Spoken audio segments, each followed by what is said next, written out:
Sorry, Chair Archibald, Here. Vice Chair Levi, Here. Commissioner Hoke. Oh, sorry, Commissioner Hoke is absent. Commissioner Simmons, Here. Commissioner Faircloth, Present. Commissioner Bubenik, Here. and Commissioner Barton. Here.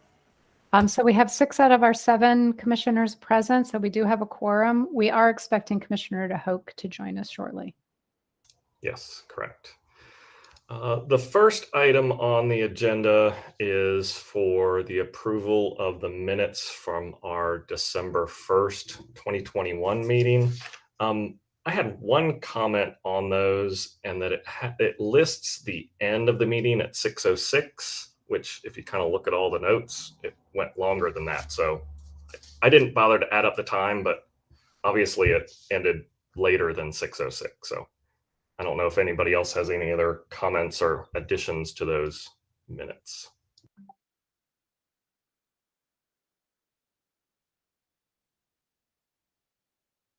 If not, I will welcome a motion.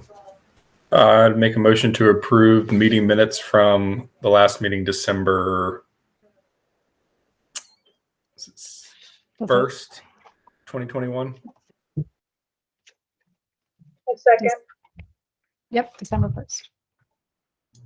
All right, I have a motion and a second. I will do a roll call vote. Commissioner Levi. Aye. Commissioner Barton. Aye. Commissioner Simmons. Aye. Commissioner Bubenik. Aye.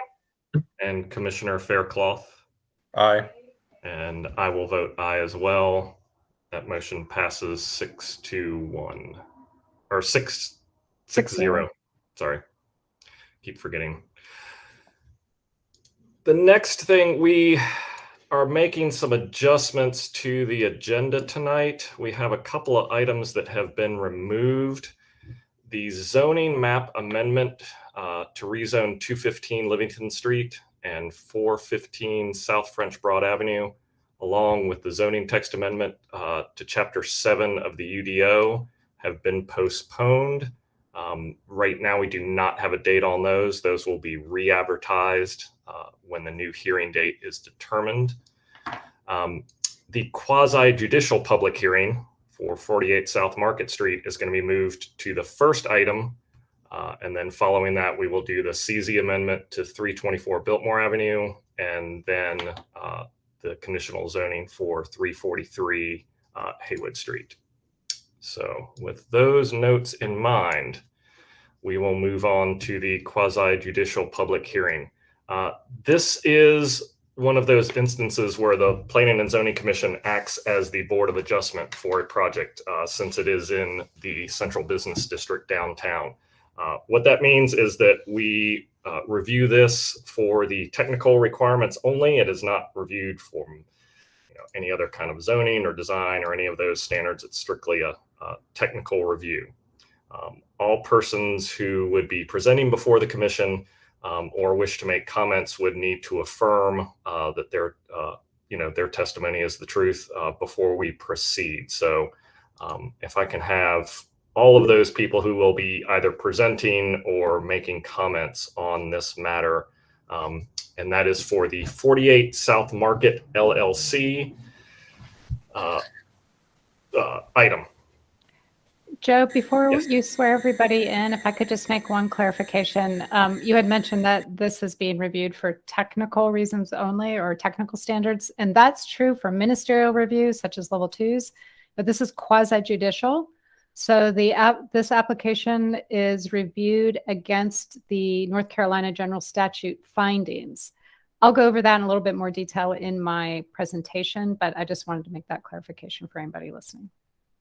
Thank you. Yeah, sorry about that. This is because it's asking for a variance. It is slightly different than what I did mention. So apologies for that. So yes, all of those who are or will be presenting on this matter, if you just kind of raise your hand on screen so I can see who you are. Okay. Do you all affirm that the testimony you are about to give is the truth, the whole truth, and nothing but the truth? And if I can get an aye from all of you. It would be better if you actually roll called us. Did each one? Okay, let me roll call. Yeah. Somebody Can your I hand. just, real quick, somebody just told me that the live stream's not working. We better hit pause, guys, if that's the They case. just told me that there's no sound or video, just transcribed text. Okay. Okay. Yeah, the YouTube channel is not. Okay. it's We're not going to streaming to the YouTube take a channel. pause then at 5:07. How's that? And then Avery, if you can let us know when we're back. Yes, Back up. I'm on the case.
I'm not sure if it affects it, but I guess the phone is down too.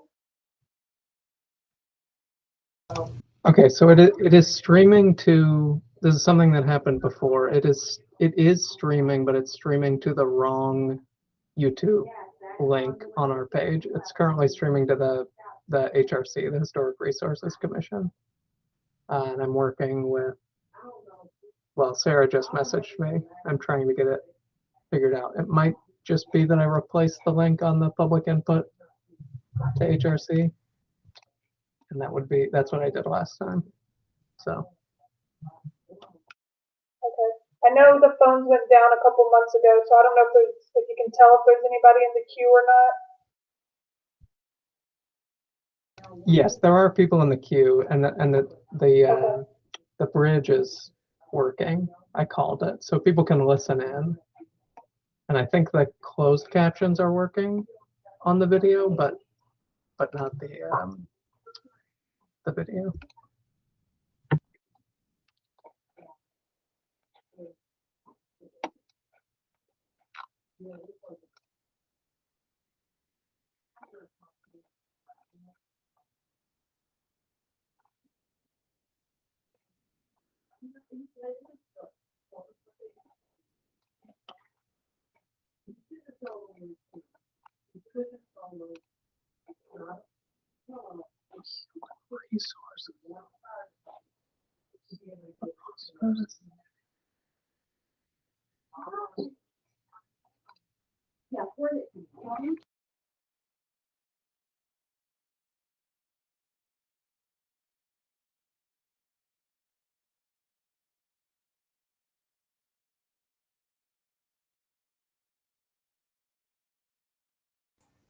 Joe, you might want to, when we get this fixed, you might want to restate that the open space matter has been withdrawn off or taken off the agenda and will be re-advertised at a later date. just in case there are people who didn't hear that and are listening. So Yeah, I figured I probably ought to redo the whole reshuffle of the agenda just to make sure everybody's clear.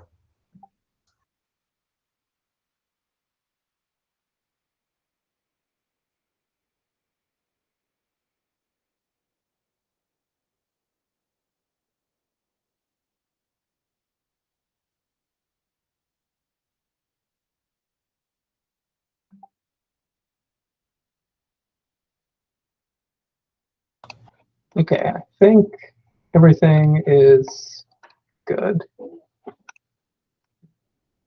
Seems to be working on public input, streaming on YouTube. Okay, so can we try this again, restarting at 5:13 p.m.? If anything is not working correctly on YouTube, if someone could let us know. I just got confirmation it's working. So Okay, great. All right, I'm going to back up and review a couple things just to make sure it's clear that everybody understands. So we will be making some changes to tonight's agenda. We have technically 2 items that have been removed from the agenda. That is the rezoning of 2 city-owned parcels at 285 Livingston Street and 415 South French Broad Avenue, and also the zoning text amendment to Chapter 7 of the Unified Development Ordinance to update open space requirements. Both of those items are being postponed to a date at this point uncertain. They will be re-advertised when a new hearing is determined. The other adjustments we're making to the agenda, the last item shown currently, the quasi-judicial public hearing for 48 South Market Street, is going to be moved to item number 1. And then after that, we will do the 2 remaining items, which are the conditional zoning amendment to 324 Biltmore, and then the conditional zoning for 343 and 357 Haywood Street. So with that restated, the first item is the quasi-judicial public hearing. The petitioner, Laura Hudson, agent for owner 48 South Market LLC, is requesting a variance to the development standard found in section 7-8-18F13(5)A of the Unified Development Ordinance.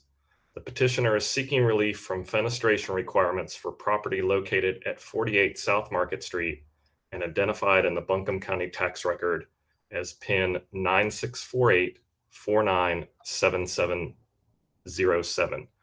Before we begin, since this is a quasi-judicial portion where we are acting as the Board of Adjustment, we need to have everyone affirm. People who are presenting before the commission need to affirm that their testimony is indeed the truth, the whole truth, and nothing but the truth. So before we got paused, I had Mr. Behringer, Miss Boer, thank you, Yes. and Miss Hudson as the 3 who would be presenting before the commission. And me too. Miss Tuck. Is that correct? Yeah. Okay. So I'm going to do a roll call vote on, or a roll call affirmation for each one of you, but this is what you're affirming to. Do you affirm that the testimony you are about to give is the truth, the whole truth, and nothing but the truth? And I'll start with you, Mr. Behringer. I think you're muted.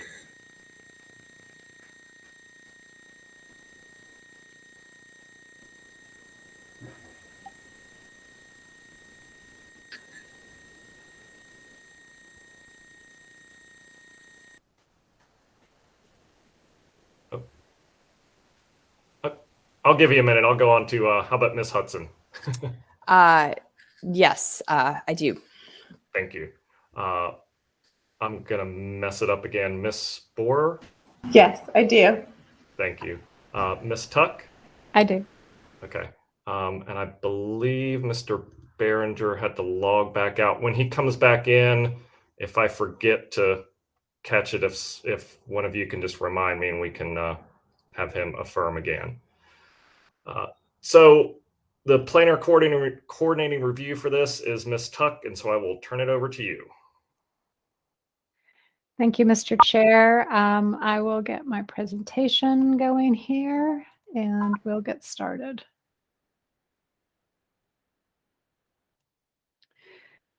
So as Chair Archibald had introduced, this is a variance request for the property located at 48 South Market Street.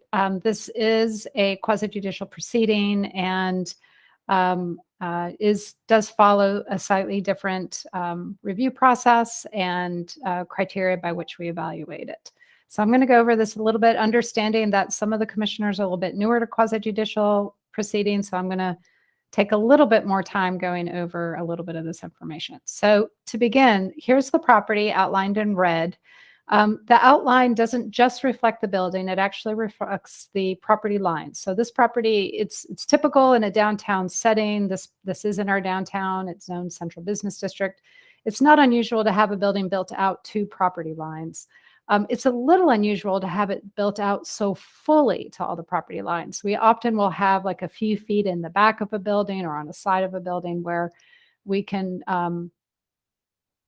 just have like space for other sort of back of house needs. So that is one thing that's a little bit unique about this property that I want to point out on this aerial. So the variance requested is relief from UDO section 7818 F13A5A. And this is specifically, it's one of our downtown design requirements for buildings along key pedestrian streets. So for buildings along key pedestrian streets, we require that the ground level provide at least 70% of windows, doors, or other openings. And that's a linear measurement that we use. So South Market Street is a key pedestrian street, so this standard does apply. I should also mention that these design requirements are most commonly applied to new construction. It's more rare to try to apply it to a renovation, and we only apply it to renovations when the extent of the renovation is significant enough where the facade is altered. In that case, we are looking to have those standards satisfied. So the current openings on the project are 73%, and the request is to reduce those openings to 59%. And that's primarily due to three reasons. The first, and probably the most significant, is that there are new code requirements as a result of this renovation for water and fire department infrastructure.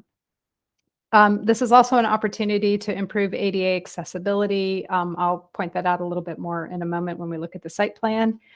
And then also the applicant is proposing to replace some opaque garage doors, and actually it's a pedestrian door as well, with some transparent window and door glazing. So here's the facade in question. It's a little bit of an unusual facade. It's got a little articulation to it. It's not a flat facade. So we have two sections. We have this sort of northern section, or what I call the northern section, and this sort of southern section. So you can see how this relates to the actual building today. This is that kind of northern piece, and then this is the more southern piece. So today we've got a fairly generous opening on that northern section that includes this pedestrian door and kind of storefront window. And then on the southern section, you have this opaque metal sort of service door, and then you've got a big garage door. So this is a metal roll-up garage door. In this photo, it's open. And we do have downtown businesses that take advantage of garage doors to kind of activate, an outdoor dining area or something along those lines. But the majority of the time, these doors remain closed. That kind of makes that space a little bit dead on the street. So what is proposed as a result of these renovations is to essentially keep most of that window and storefront glazing on that northern section, but there is a little change in the facade. You can see here that they expand the sort of the opaque or the masonry part of the facade slightly in order to kind of help create this little mechanical room or mechanical alcove. And this is also required as a result of the renovation. This building's been vacant for some time. They're proposing to add some residential units and kind of bring it back to life.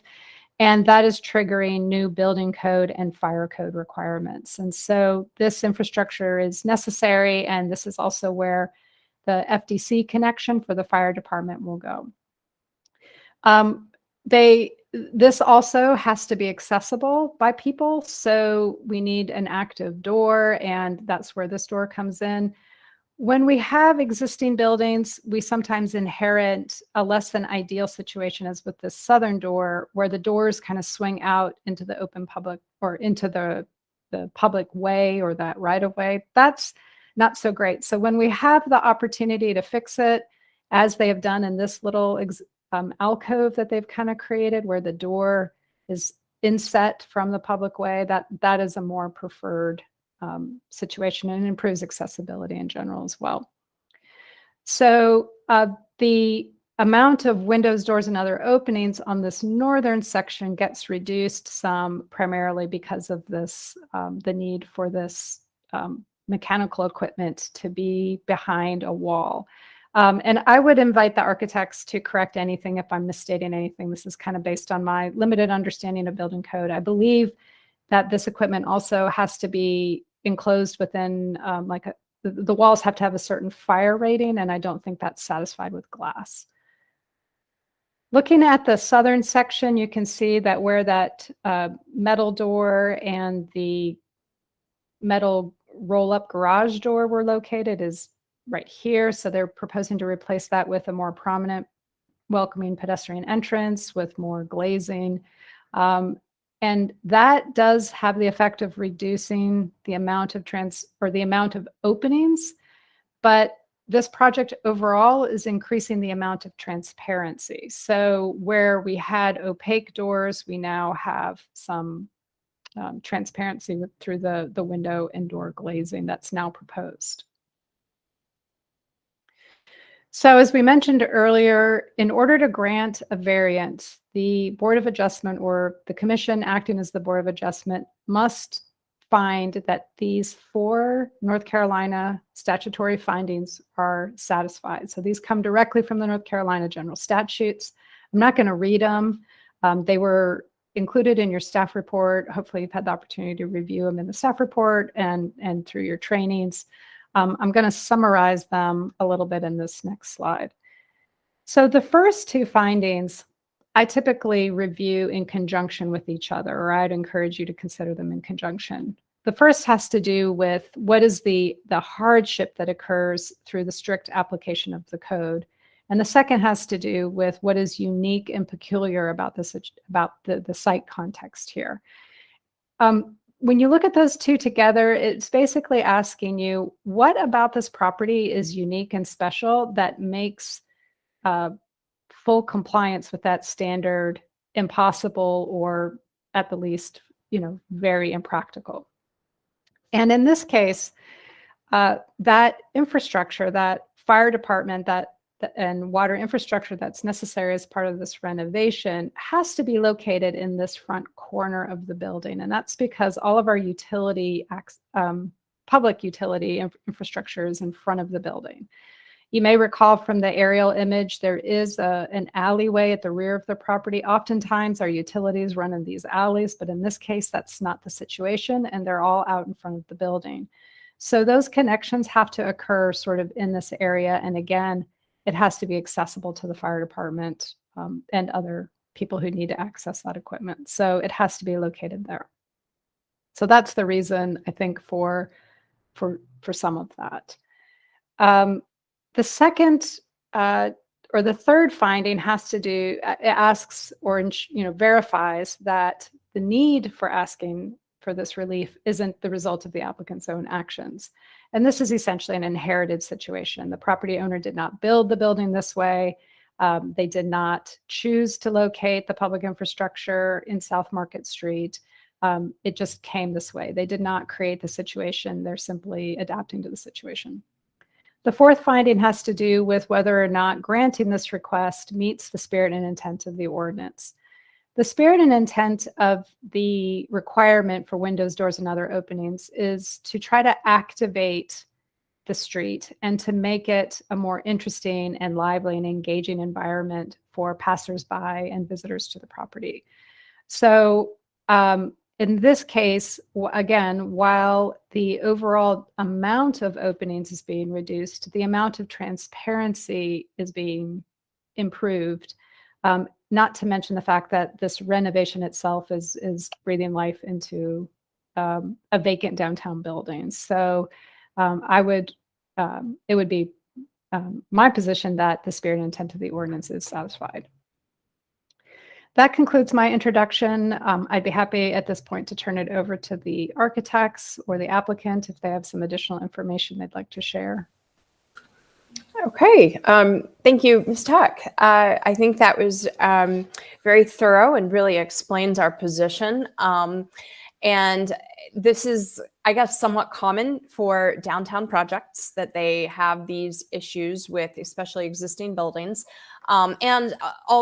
Specifically, this one could even happen to a new construction with so little facade and having to provide required building code infrastructure. And this is, I think, also an example of where sometimes the zoning and the building code not contradict, but they collide, and we have to satisfy the life safety requirements. So we do have to have our FDC on the front of the building. It wasn't shown on that elevation, but it would be a Y-type connection on that elevation right there next to the on the right side.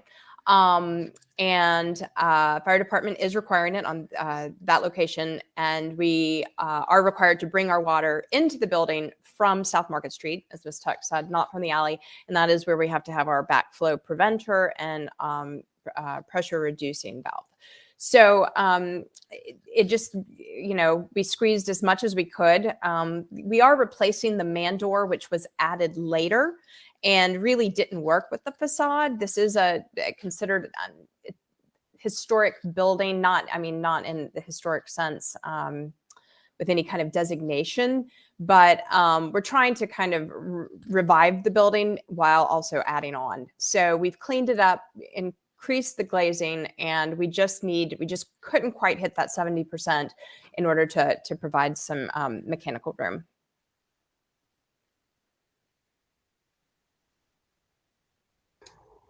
Thank you, Ms. Hudson. I just noticed that Mr. Behringer is back on. I don't know if he is going to be making any comments or wishes to make any comment, but if you do, definitely we'll need to do that affirmation with you again.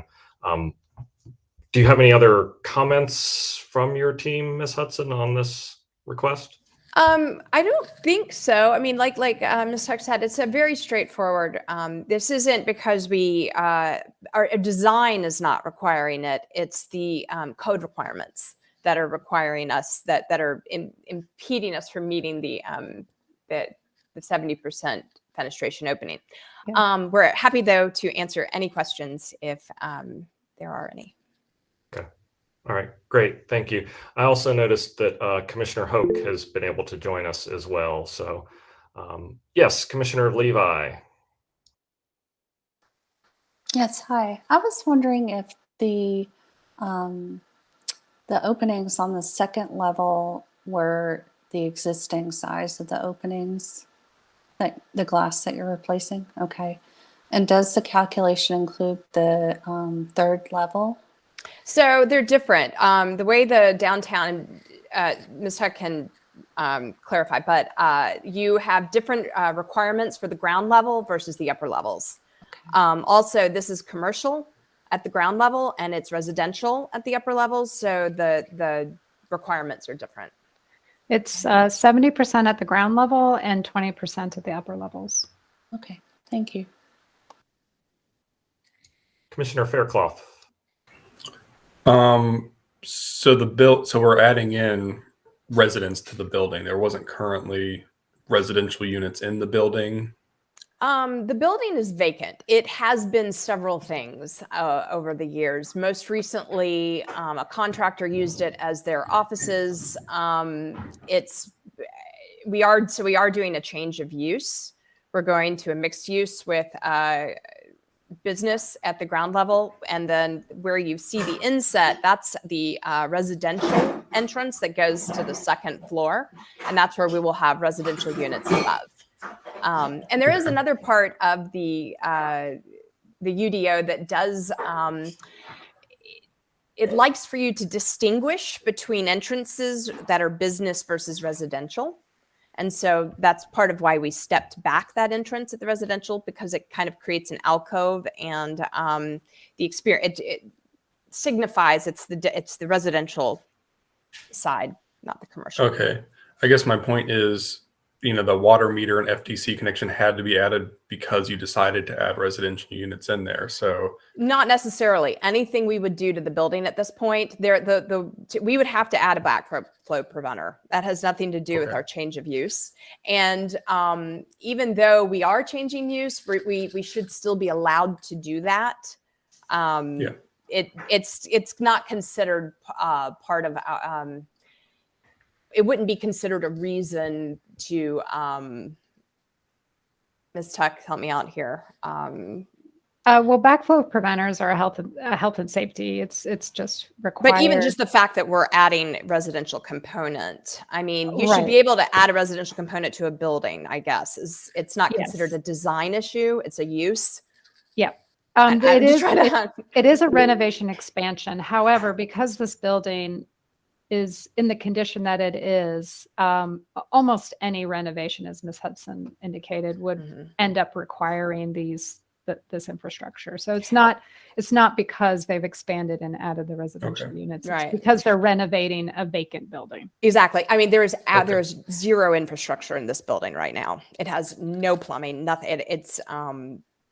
It really is a shell. And so we're just trying to make it functional.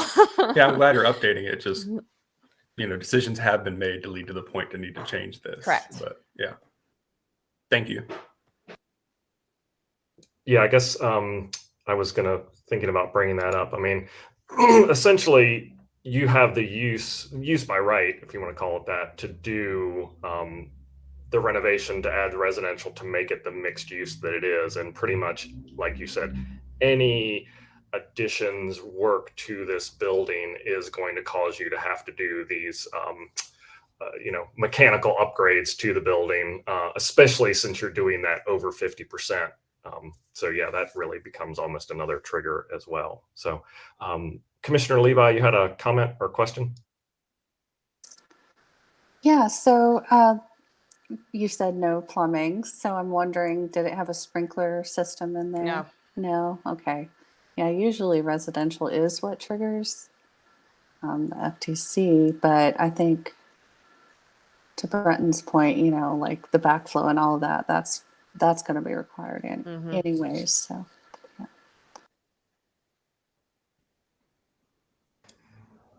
Okay. I might have an interior photo if anyone wants to see. There's a pigeon, and that's about it.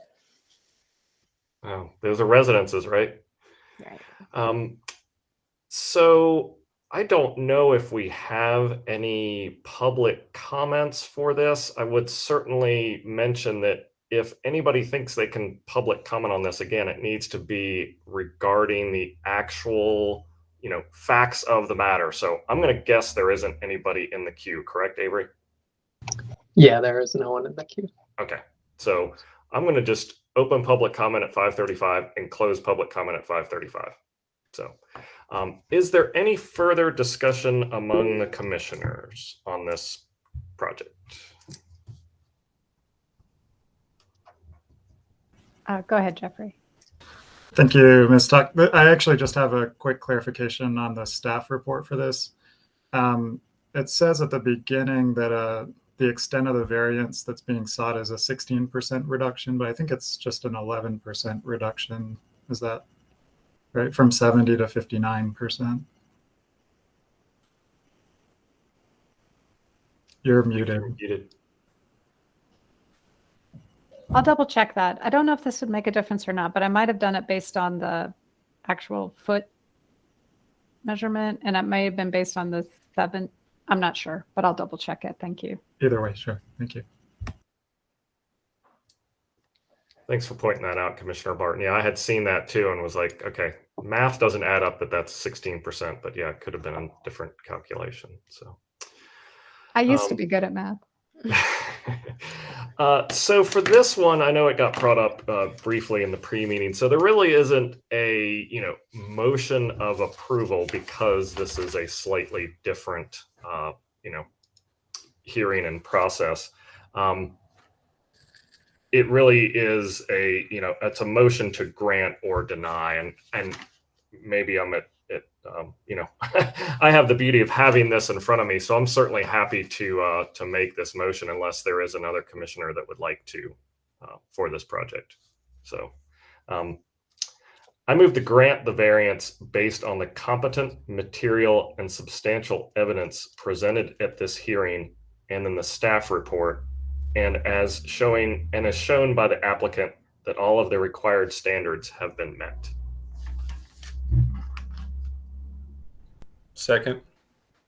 Okay, have a motion and a second, and again, I will do a roll call vote.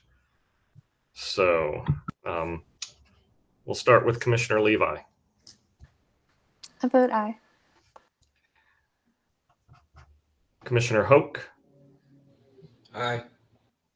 Commissioner Simmons. Aye. Commissioner Barton. Aye. Commissioner Bubenik. Aye. And Commissioner Faircloth. Aye. The motion, and I will vote aye as well. And so the motion passes 7-0. Thank you very much, Ms. Hudson and Thank your you. team. Good to see you again. Good to see you. Have a great rest of your evening. Thank Thanks. you. Take care. Bye. Okay, moving on. We have, get rid of that one. Sorry, give me just a second to clear all this stuff off my screen. So the next item that is on our agenda is a request to amend the conditional zoning ordinance number 4733 for the property located at 324 Biltmore Avenue to make design and use changes. The property is identified as PIN 9648464336, and the planner coordinating review is Shannon Tuck. And I will take this moment here to mention that one of our commissioners will be recusing themselves. So Commissioner Barton. Thank you, Chair Archibald. Yeah, on the advice of city legal staff, I'll be recusing myself in the deliberation of this agenda item. The applicant made a substantial donation to build a playground at Maple Crest Apartments, which is a partnership between the Housing Authority and my employer, Mountain Housing Opportunities. So enjoy your deliberation, and I'll see you later. Thank you, Commissioner Barton. And with that, I will turn it over to Ms. Tuck. I'm sorry, Mr. Archibald, you do need to vote to recuse. Yes, thank Okay. you. I apologize for that. That's all right. Yep, so we actually do need to vote to recuse Commissioner Barton. So can we just do a simple aye, or do we need to do a roll call? You can for do an that? aye. Okay, Mhm. so let's do, so all those in favor of recusing Commissioner Barton from this agenda item, raise your hand and say aye. Aye. Aye. Aye. All those Aye. opposed? Don't hear any opposed, so you're Okay. recused. Thank you. Thank you, Janice. So yes, Ms. Tuck.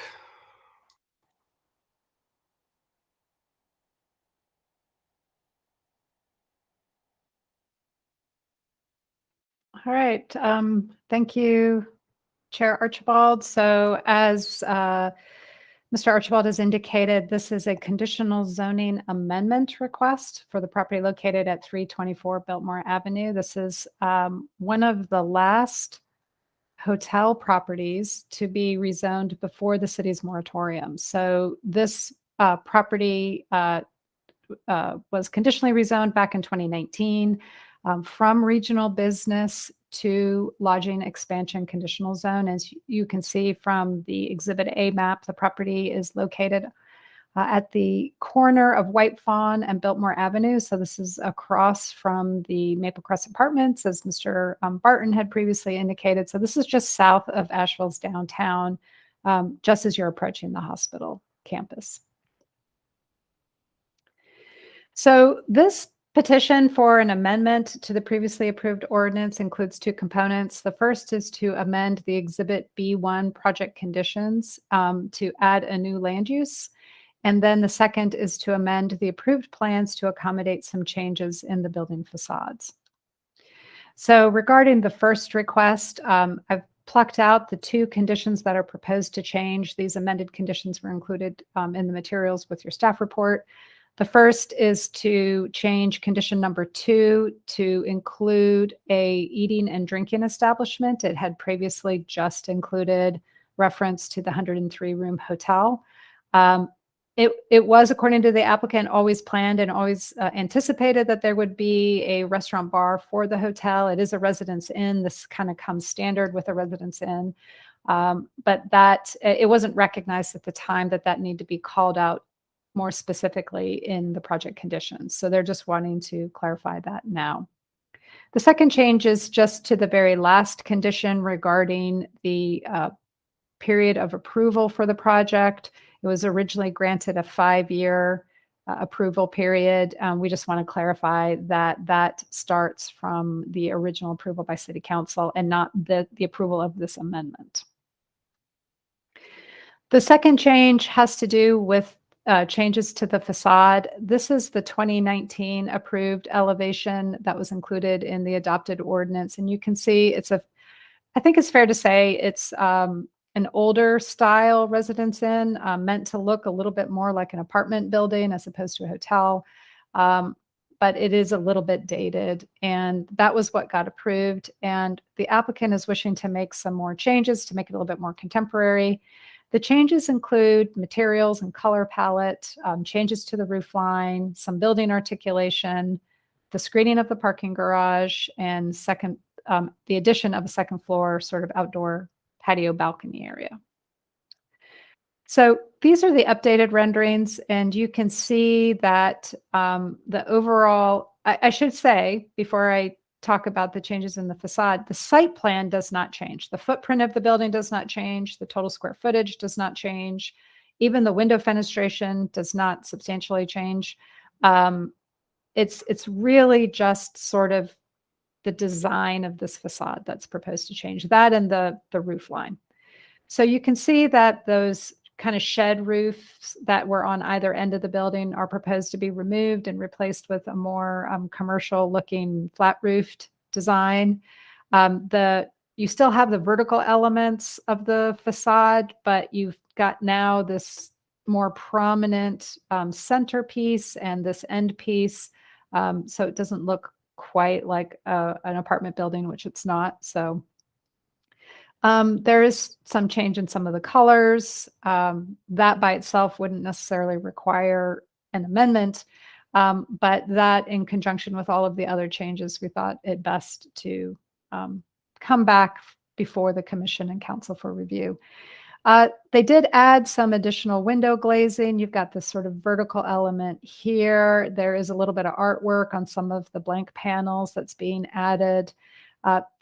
The parking garage screening has always been on this sort of first and faux second level, but they're proposing to kind of improve that second level. In the original design, it was made to look almost like fake windows, like it was pretending to be a second story with units, but it was always a parking garage. And so we think this is a little bit more authentic treatment of that use or that space behind the facade. And then there's this addition of an outdoor sort of gathering area, patio, balcony, that kind of creates this interesting interruption in the facade and kind of creates this interesting little void in the middle of the building. Another view of the building, you can kind of see that parking garage screening a little bit better. And that's kind of looking south. This is from the south end looking north. And then this is the intersection with White Fawn. So this is the side. This actually added windows when we didn't have windows before, and there's a proposal to add maybe a mural to the side of the building. This project was reviewed by the Design Review Committee. As the Commission knows, hotels go before design review now. However, it was questionable whether or not this step was really required with this amendment, because the property is actually not located within the city's new hotel overlay, which is really where we apply, hotels and the overlay have to go through this design review standard. And since this predated the creation of the Design Review Committee, we didn't think it was absolutely necessary, but we thought it was a good idea, and we recommended it to the applicant, and they willingly agreed to go before design review. They actually went twice. They went in October for informal review, got a little bit of preliminary feedback from the committee, adjusted their plans somewhat, and went back for formal review in November. The feedback from the commission was positive, or the committee was positive. They didn't get into the nitty-gritty detail. They offered some general feedback. Because the review wasn't required, they didn't feel comfortable, or they didn't think it was appropriate for them to actually vote to approve or not approve it. So they just voted to recommend moving it forward to the Planning and Zoning Commission with the remark that they felt that the changes were an improvement over the previous design. So in conclusion, staff agrees with the Design Review Committee and thinks that the changes are an improvement, and we do recommend approval of the conditional zoning amendment, both the facade changes and the changes to the project conditions. That concludes my introduction. I'd be happy to answer any questions, or we can turn it over to the applicant and their design team to add any additional information. Okay. Do any of the commissioners have any questions right now for Ms. Tuck? I have a question. Okay. Was there a traffic study done for this? No, there was not. Okay. And there's already a residence in like 2 miles from here. So will they be keeping both of those open? Or will they be like shutting the other one down, the older one down? I don't have any information about the residence inn. I'm not sure that these two projects are related, but we can ask the applicant. Can you guys hear me first off? Yes. Yes. Hey, Erica Kennedy, I'm with ODA Architecture, representing the client as well. So as far as branding goes, typically Marriott will recommend or approve. They won't allow their properties to be too close to each other. So that's all handled within the brand. So if they do allow that to be open, they feel that that both of them, if they're open at the same time, that they're very differently designed. They have different feels, they have different character to them. But I can't speak to the other property and if they're going to continue to stay open. Thank you, Ms. Kennedy. If the applicant would like to present or, has any further information they'd like to let us know about. I think Shannon pretty much covered it. If there's any specific questions, I'm happy to answer those.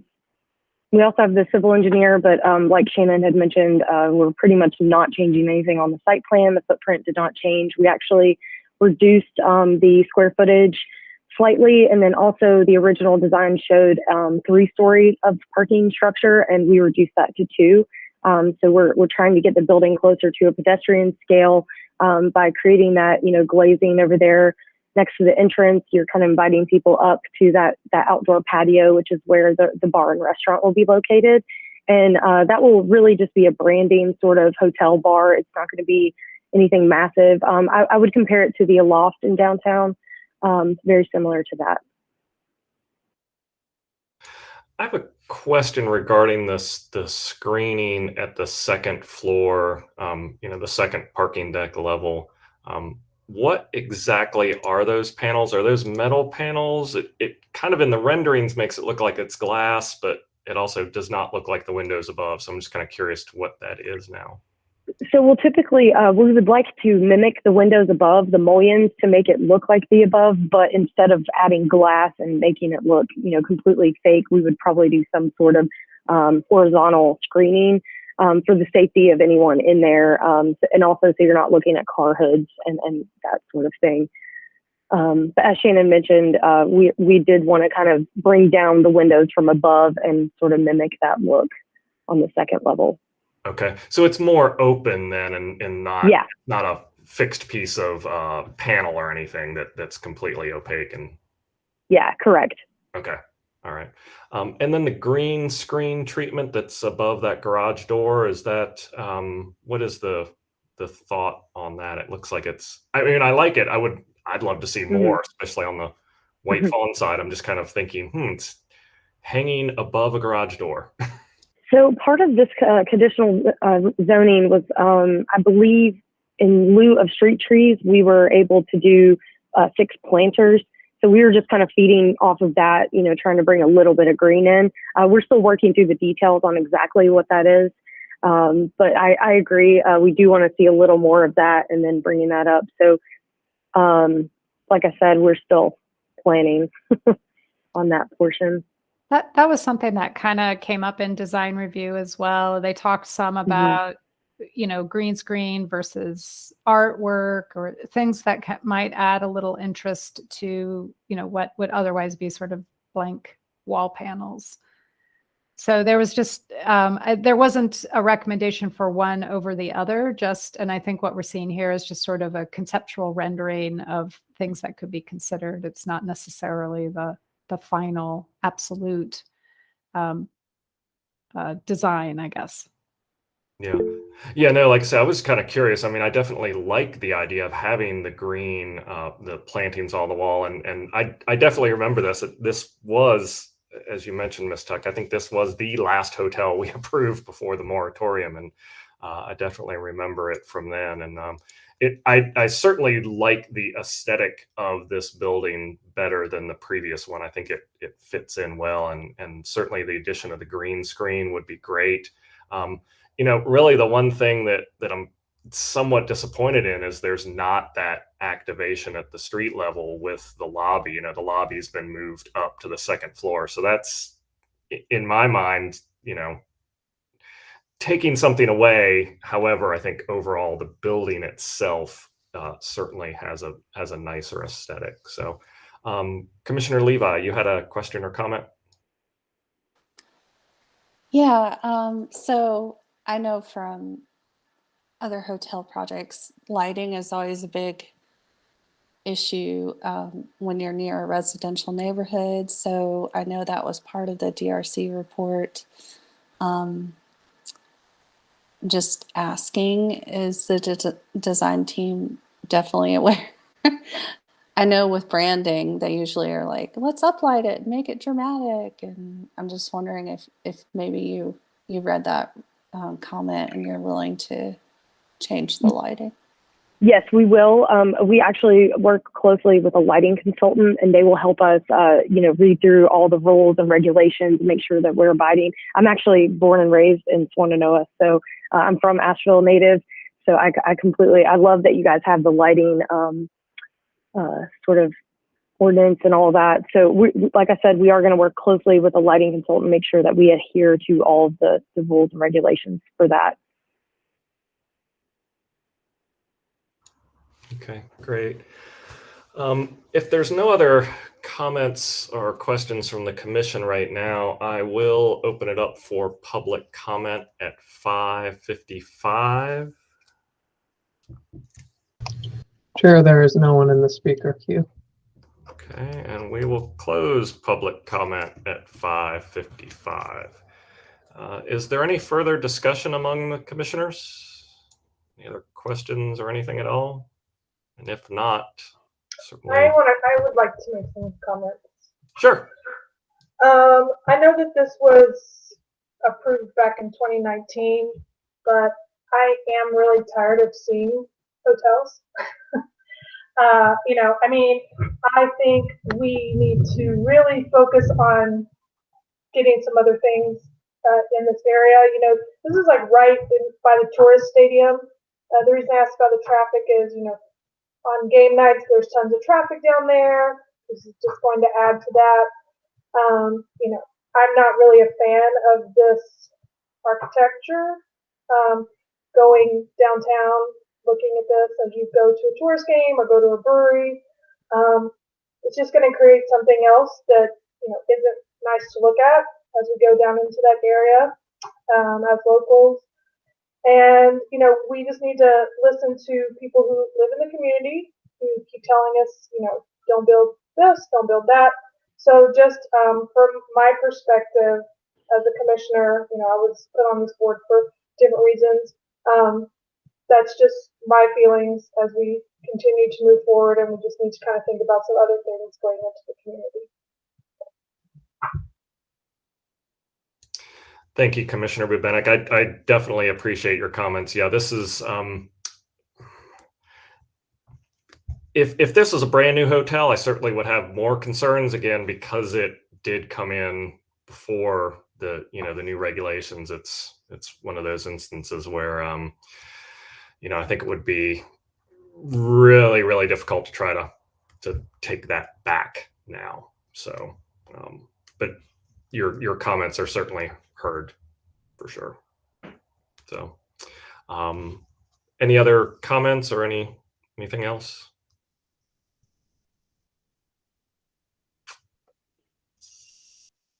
Anyone interested in making a motion on this one?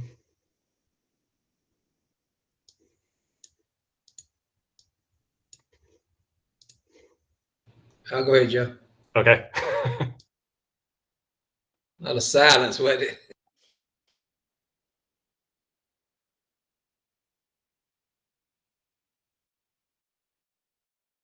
I think you're muted.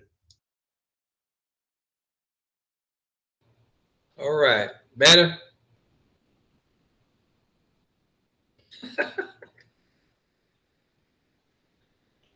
You're good. We can hear you. Okay, I move to approve the conditional zone amendment request for the property located at 324 Bitmore Avenue and find that the request is reasonable, is in the public interest, and is consistent with the city's comprehensive plan and meets the development needs of the community, in that the request, 1, is strategically located to downtown and transit. 2, is alignment with the future land use map in the Living Asheville comprehensive plan, and 3, supports placemaking along Bitmore Avenue. I'll second that. And I'll do a roll call vote. Commissioner Faircloth. Aye. Commissioner Bubenik. Okay. Commissioner Simmons. Nay. Commissioner Levi. Aye. Commissioner Hoke. Aye. And I will vote aye as well. The motion passes 4-2. Commissioner Barton had recused himself, so that needs to be noted as well. Thank you, Ms. Kennedy. I also see Mr. Suggs was here too, so thank you both. Thanks. Thank you. And Mr. Barton, if you can hear me, you're welcome to come back on. There he is. All right. Okay, we're going to move on to the next and final item on the agenda tonight. It is a request to conditionally rezone properties located at 343 and 357 Haywood Street from Community Business 1, CB1, to Community Business 2, Conditional Zone, CB2-CZ. The properties are identified in the Buncombe County tax records as 9648093101 and -1095.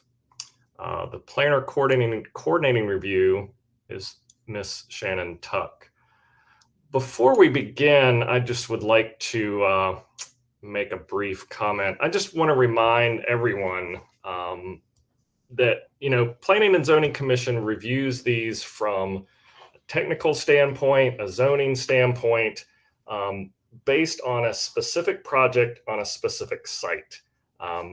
And all of these projects that we hear before us are required to meet certain regulations that are outlined in the UDO that are directly related to that project and its impacts on the site. Projects are not intended to solve all the issues that we have in our community. General issues like traffic, growth, increasing development, homelessness, drug use, etc.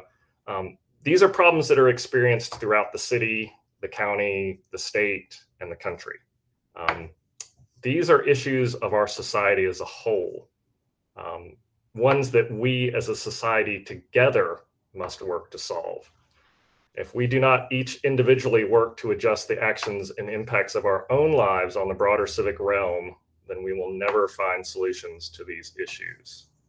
I would like to request that any public comments made tonight on this project this evening be directed at the impact on the site and the immediate surrounding areas, and refrain from digressions into generalizations regarding the broader issues facing our city and society. Let us all come into this discussion with open minds, understanding, and a willingness to see compassion in all beings. And with that, I will turn it over to Ms. Tuck. And thank you, Mr. Chair. I'd also like to let folks who are listening in that for everybody who submitted a comment via the city's new public input portal, all of those emails have been added to the public comment folder that's included in the meeting materials, and they were read by all of the commissioners. So I just want to make sure folks in the community know that we're receiving those comments, and they are being read and taken into consideration. So, and thank you for that introduction. And just to kind of recap, this is a conditional zoning amendment for the property located at 343 and 357 West Haywood Street. So this is just outside the city's downtown, and the property is currently zoned Community Business 1 as shown in that Exhibit A map on the left. The proposal is to rezone the two properties together to Community Business 2 Conditional Zone. And as you can see from the map, the property does have frontage on West Haywood. It's close to the intersections of both Jefferson Drive and Hilliard Avenue. To the north, the property abuts Interstate 240. So it has frontage on West Haywood, but it abuts this controlled access right-of-way as well. So in addition to looking at the existing zoning designation and considering a change to that, we always also look at and reference the city's future land use map and that designation. And in this case, because the property, again, is so close to the downtown, the future vision for this area is to urbanize much like the downtown. So the designation on the future land use map is downtown.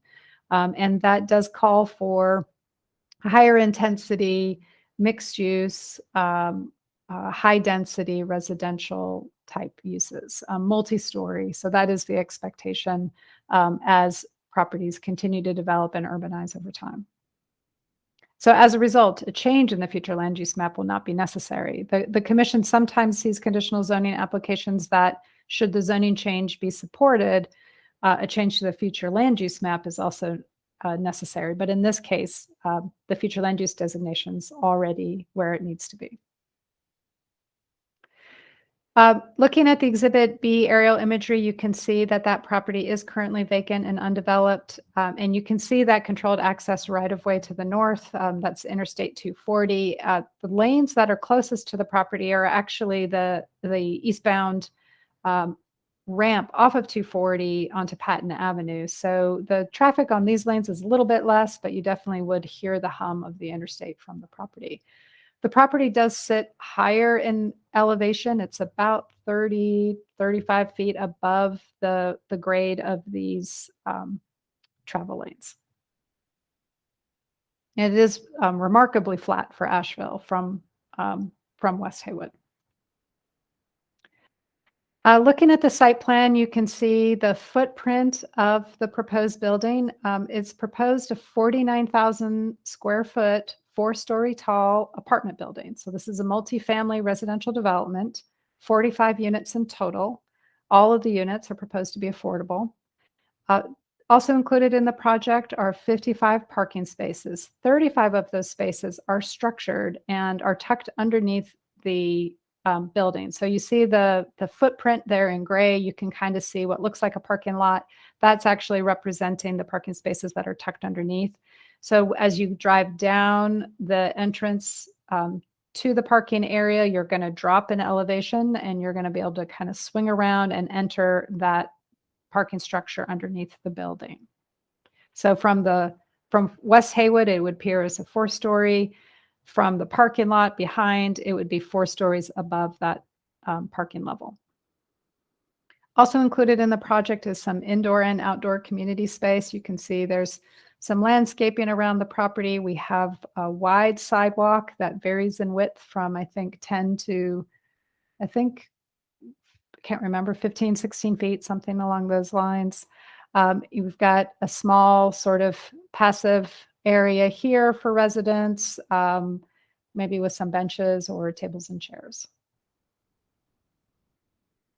Here's the building elevation for the facade. This is the south elevation on West Haywood. So if you're standing on West Haywood, this is what you would see. Again, it's 4 stories. In total, it's 41 feet, 9 inches. So just slightly above what we normally allow in the CB1 or CB2 zoning district. Overall, the building has a little bit more height than that. We've got these taller roof features on the end with that kind of shed roof. That adds a little bit of the overall height, but we actually measure height technically from the floor of the main point of entry to the ceiling of the highest occupied level. So that's 41 feet, 9 inches. There is a public entrance or a resident entrance here on West Haywood. So there is that sort of street, that sort of front facade street level access into the project. This is a new rendering that was added to your packets today. I think I received it this morning, showing the rear elevation. So you've got again, those 4 stories on top of that parking podium. I don't believe you would see all of the structure from the interstate because of that elevation change. I think you would just be looking up and seeing portions of this building. The floor plan, this is the first level floor plan, and you can see there's the multi-purpose room or community space. This is for the residents. This is not programmed space or community center space. It's really for the residents. Or to host, small gatherings, things like that, community meetings, things of that nature. The subsequent floors follow a very similar pattern with units off of a single hallway, with the exception that they add units on the end where the first floor has their multi-purpose room space. All conditional zonings are also evaluated for their ability to comply with or support the city's Living Asheville Comprehensive Plan. We feel that this project is consistent with the future plan or with the Living Asheville Comprehensive Plan in a number of ways. First, it is already consistent with the future land use map by providing high density residential. It encourages responsible growth by providing infill development in targeted growth areas, increases the supply of housing, particularly housing in strategic locations. So when we say strategic, we're talking about housing that is in close proximity to employment, goods, services, transit, those basic needs that people have. Additionally, it's in proximity to a large city park. It also provides affordable housing, which is one of our more aspirational goals in our plan. We also look at other plans. If there are other adopted plans that cover the project area, we'll look at those as well. This property is located on the top end of the West End Klingman Avenue neighborhood, and the Weekend neighborhood adopted a citizens master plan back in 2000. The plan covers a lot of ground, but it does describe desire or support for small to mid-scale multifamily. does ask for pedestrian improvements overall, and also it supports affordable housing goals. Most of our, or really all of our conditional zonings also come with a list of project conditions. Included in those conditions are any technical modifications. So these are the development requirements that are not satisfied by the project. In this case, we have 3 modifications. The first is to density. In the CB2 zoning district, you can have up to 50 units an acre when you provide affordable housing, and they certainly satisfy that requirement. They're requesting slightly more than that, 52.3 units per acre. The building height, again, is normally capped out at 40 feet in the CB1 and CB2 districts. They're requesting a foot and 9 inches above that, 41 feet, 9 inches. Structure size is limited normally to 45,000 square feet, and they're requesting 49,000 square feet. So compared to other reviews, these are relatively modest increases. Other conditions include affordability. As I mentioned earlier, all 45 of the residential units are affordable, and they're affordable at different levels. So a certain percentage of the units are affordable in the 60% AMI range, a number of units kind of in that mid-range, 30 to 60%, and then over half of the units will accept housing choice vouchers, which are typically come with the lowest level of affordability. As I mentioned earlier, there is indoor and outdoor community space as well as those wide sidewalks. The applicant has committed to adding a pedestrian crossing in order to facilitate movement of the residents to existing transit stops in the vicinity. That would be the exact location hasn't been determined yet. That's not why it's not showing on your site plan. It's to be worked out with our transportation staff still, but either probably around the intersection with Hilliard or maybe near the Jefferson Drive where that tees into West Haywood. The building also supports pedestrian-oriented design, has those nice wide sidewalks to improve walkability. Staff recommends approval of the proposed conditional zoning, and I'd be happy to answer any questions or go over any of these points. I know the applicant and their team are also online, so they may have some additional information to add. Thank you, Ms. Tuck. Do any of the commissioners have any immediate questions for Ms. Tuck? Yes, Commissioner Levi. Yes, I remember one of the comments had said that the weekend citizen plan they had mentioned a maximum of 35 units per acre. Is that correct? I know that's not the, I know that was from 2000. I was just curious. I believe that is correct. I couldn't quote you where it was in the plan. Yeah. Excuse me. But it does describe sort of a mix of housing types, and with some of that being kind of on that higher end, 35 units an acre. And also, I wanted to ask, was there any iteration of this project that combined other uses besides affordable housing? I know that a lot of the projects come in and they have a portion affordable, but this is fully affordable. And I was just curious if there was something that came through before. No, this No, application okay. has always been residential with all of the units being affordable. Okay, and then I forgot my last question. Thank you. Commissioner Faircloth, I think you were next. Could you flip back to that site plan, Ms. Tuck? Was there a like exterior lighting in that parking lot or anything? I know a lot of the comments we received were based on safety and such, and I was just curious. I didn't see on there if there was any kind of street lighting or such. Yeah, at this stage of review, with the plans being a little bit more conceptual in nature, we don't always see the lighting plan. That usually comes later with final technical review. If they provide lighting, lighting's not required.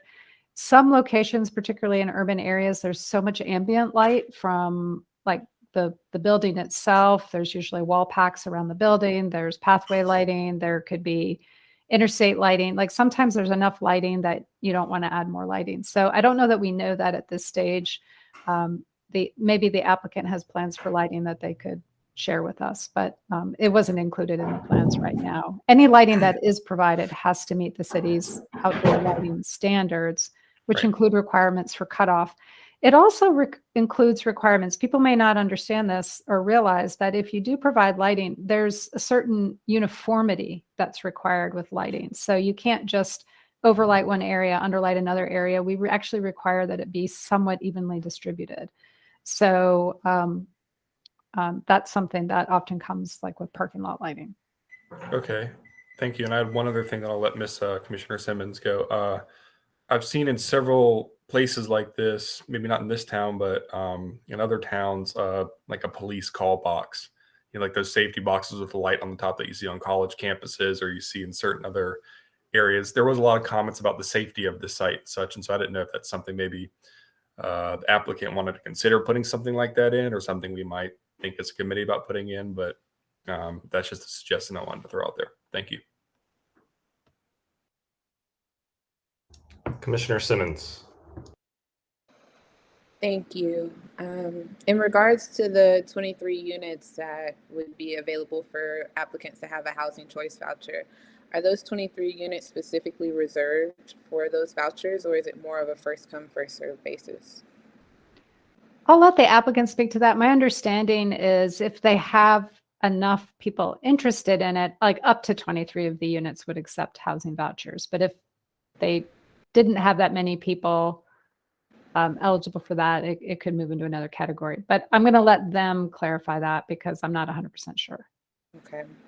And then my only other question would be if someone made above these income requirements, would their application be considered? No, you have to be eligible. You have to demonstrate that you are in the AMI category for one of these units. Thank you. Commissioner Levi? Yes, I wanted to know if this property has ever had a building before. I know that the other property on Ashland was subject to urban renewal, and I just wanted to know the history of the property. That is a really good question. I did not research that, so I can't answer that. I saw that it was approved by the Racial Justice Coalition, so I just wanted to see if someone had looked at that. That's a great question, Commissioner Levi. I don't recall anything. I moved here in 95. I don't recall anything being on that property, but I could be wrong. I feel like there was some maybe, remains of something there, but I just, that's kind of going way back in my memory. So, Commissioner Barton. Thank you, Chair. Ms. Tuck, I just had one question while we're on the site plan. In the TRC report, Public Works made a comment about the street tree grates adjacent to the building. Has there been any further discussion of placement of tree grates? And I actually have kind of, I guess, backtracking. A bigger question is, I was a little surprised to see tree grates in the running bond sidewalk pattern here, since we're not CBD or urban place. What triggered that requirement? I don't think it's running bond. I think they just use that to hatch the sidewalk. But I don't. If they are proposing running bond, we would tell them that they're not supposed to do that here because it's not the CBD as you suggest. With some of our more urban design projects, we support this kind of downtown look, which is the wider sidewalk with the tree grates. It doesn't have to be done this way. But I think in order to kind of facilitate easy movement of pedestrians in what we know is sort of a high pedestrian activity area, it just seemed like wider sidewalks was a nice amenity. The tree grates are located against the building because of utility conflicts that occur where we would normally want to put the trees out closer to the edge of pavement. But unfortunately, we have water, sewer, stormwater lines in there. So it had to be pushed back to the building. The applicant is proposing to use a fastigiate, which is a very columnar tree that has been used in some other urban applications and works, pretty well. It doesn't provide quite the same amount of shade, but it keeps the tree from creating problems or conflicts with the building. Okay, thank you. Yeah, I'd like to hear from the applicant on this, and we can table the discussion about that, because it does seem like, the sidewalk and street tree grate configuration is coming at the expense of cutting down 3 large oak trees that are providing that shade. So I was just curious if an alternative, building configuration, sidewalk configuration was explored that maybe would allow keeping the trees that are actually providing shade in lieu of trees that are going to be so close to the building. But we'll let the applicant present, and I look forward to hearing from applicant and community members as well. Thanks, Commissioner Barton. Commissioner Bubenik. Is there like a community kitchen or something downstairs, or like a community living space, or is there just you walk in and then everybody has like their own home apartment? There is what is labeled as multi-purpose rooms. So, oftentimes in multifamily buildings, you'll have sort of, different buildings, different projects kind of use the space in different ways. It can be kind of a lounge, community gathering area. It can be space reserved for meetings. It just sort of depends. Beyond that, I don't know what the programming is anticipated, but that would be a good question for the applicant. Okay. Yeah, I have a bunch of questions for them, but I just was wondering about that. Okay, thank you. My understanding is this is apartments, and certainly the floor plans show it as individual apartments. But yeah, the programming on that is Oh yeah, they're individual apartments. Yeah, but there isn't. I don't know if there's like a community kitchen in here. That sometimes you'll have like a. Well, I mean, I lived in affordable housing in San Diego, and when you first walked in, there was still a big like group center like downstairs, just like a lot of apartment centers have, and there was like a big community kitchen, but you still had like your own apartments upstairs. So I'm wondering like how they're going to make this, and there was still like an outdoor community living center type space. So certainly great questions for the applicant for sure. So, Commissioner Levy, I think I saw your hand was up, but not Yeah, now. I wasn't sure if it was for the applicant or maybe this is just way too schematic to even make a comment, but I noticed the elevator is not by the building entrance from the pedestrian side of the building, and also not near the accessible parking. And so I just thought it was a little strange. That's my only comment. Good catch. I have one question, Ms. Tuck, for right now. I'm kind of curious, and this may be getting a bit too far out, but I know, there were some comments, or some of the public comments that received referenced this. The city doesn't really have any plans or proposed plans or anything yet for what, and I'm going to use the word may in very big quotes and very big, like conditions around it, about what would happen to Patton Avenue as it goes out to the Bowen Bridge once 26 is done, correct? I mean, there is really nothing set in stone for that. That is my understanding. It's not set in stone. It's still being explored, but there is the plan to kind of separate that Patton Avenue traffic from 240. There's been some additional discussions about maybe providing a link from this community to the new Patton Avenue when that happens. And it might be somewhere in the vicinity of this project, but we just don't know that yet. That's I guess also being developed. It sounds like there's the potential that other parts of what we now call 240 could end up becoming maybe not city-owned property, but become property that is developable. That could be further developed right now. Yeah, that's the hope. Okay. Commissioner Bubenik, you had another question or comment? Yeah. Can you go back to the slide that's like facing Patton Avenue? Do they have do they have like balconies so they can like come off and then like look off Patton Avenue? Yeah, there are balconies on the back and the front as well. Okay, so this will be a question for the developers. Are they going to be able to like hang stuff off of their balcony? Are there going to be like a HOA per se? Because as you think about like driving off Patton Avenue, like people seeing stuff hanging off their balconies, I'm just thinking of like beach towels and things like that. From like a perspective of driving down Patton Avenue, seeing that. That's just a question. Yeah, certainly we can ask that for the applicant when they're on. So I did get a text message that it looks like there were maybe about 10 houses on the property based on the 1917 Sanborn map, and that these were removed by the I-240 construction. Well, that would certainly make sense. I mean, I would have guessed that there would have been something there, but just what and how long ago it was removed was the question. So, we'll really go ahead and let the applicant present, because I know we certainly have some questions for them, and hopefully they can answer some of these questions we've already had. So I believe Reverend Combs, are you going to be doing the presentation?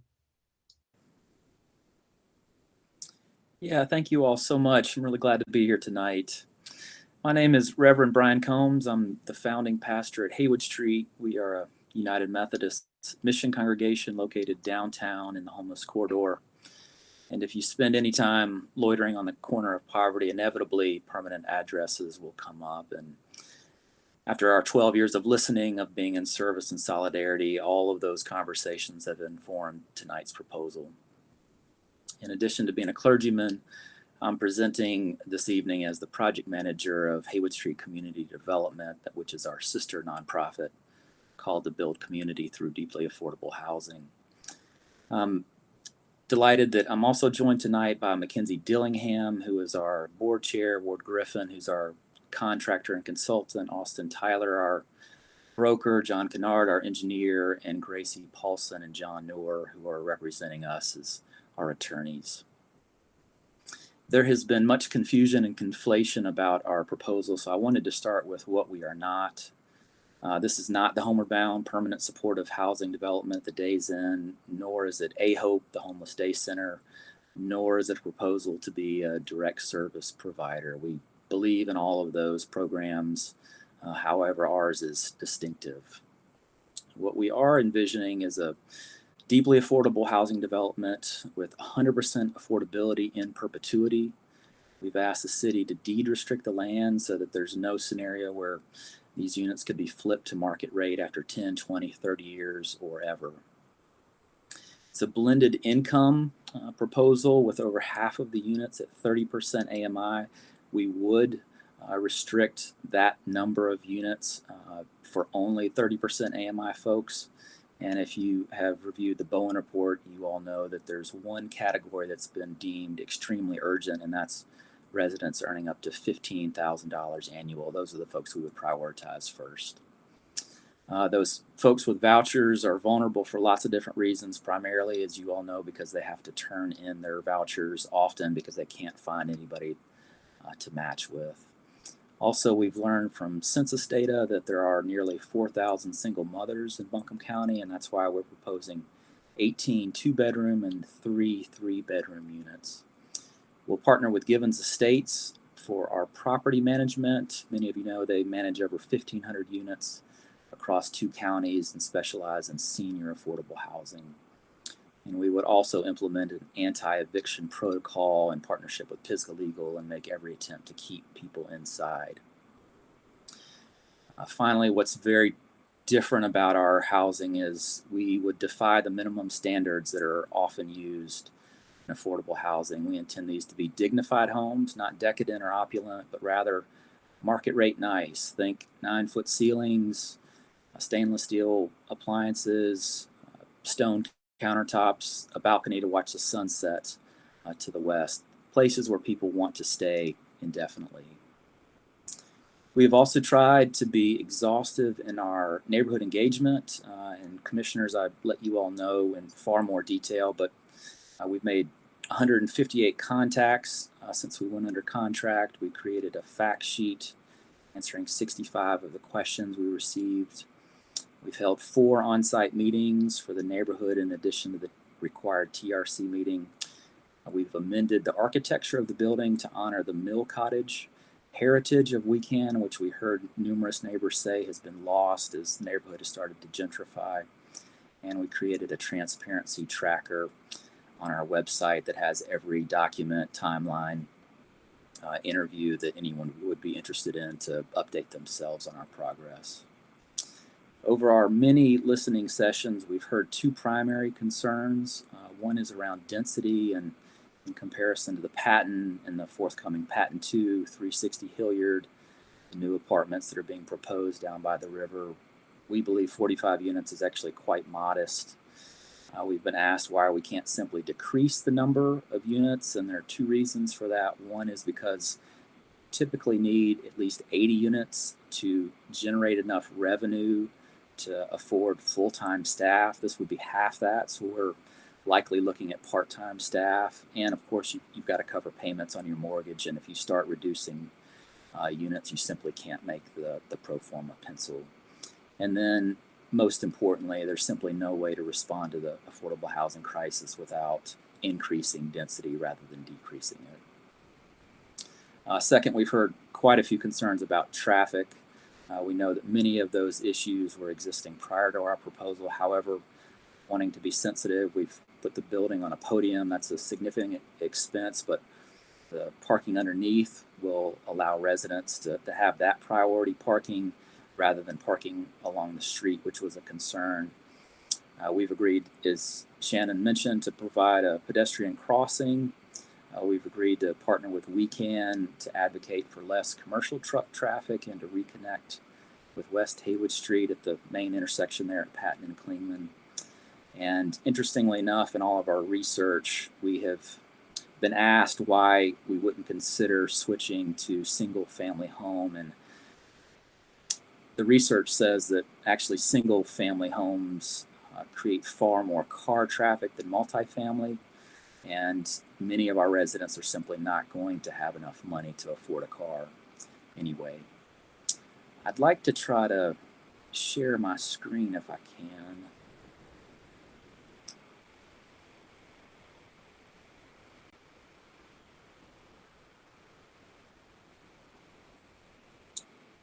Let's see. Can you all see that? You all see that picture? Yes. Okay.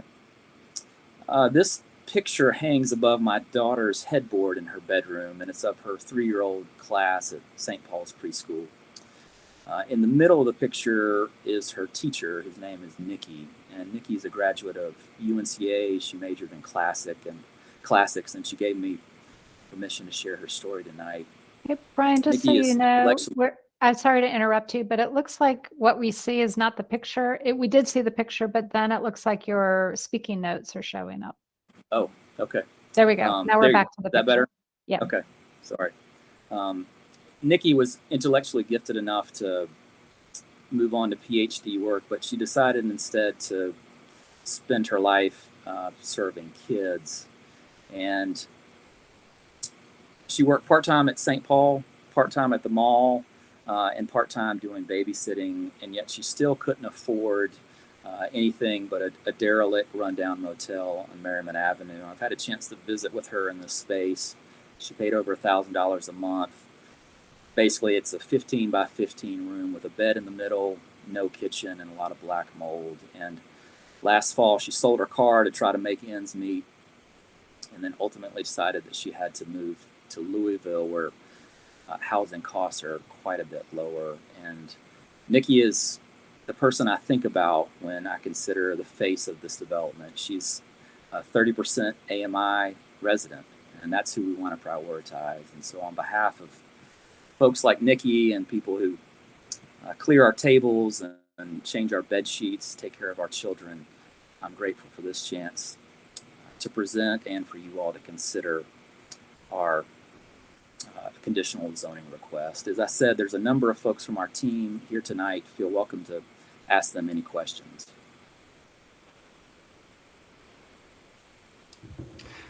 Thank you, Reverend Combs. I will open it up to commissioners to ask questions of Reverend Combs or his team. Who wants to go first? Commissioner Bubenik. Thank you. Thank you, Mr. Combs. I actually know Nikki. She worked for me at the mall. Very small world. I actually have a bunch of questions. Some questions I have are, how will people get into the development? Will you have like a fob that they swipe at the front door? Will they have a key? Will there be like a receptionist working at the front door to kind of keep up with traffic coming in and out? So that's my first question. The Wi-Fi, will there be like a community Wi-Fi, or will people have to like pay for their own Wi-Fi in each of their apartments, because that's like one more expense that they have, or will they be able to like hook up to a community Wi-Fi? Like I mentioned previously, will there be like a HOA rule type thing for them like hanging stuff outside, or like keeping Christmas decorations up long past due dates, or will they also need to abide by some sort of HOA rules for like just the overall community to kind of address some of the concerns that we have seen in the public comments? How will they pay for their rent? Will they be able to like maybe take it out of direct deposit out of their paychecks? Will they be able to like pay with a credit card to make everything easy? And how will you see the like the lease? Will you be able to do like a long-term lease to also like address some of the public comments that there won't be such a transient system?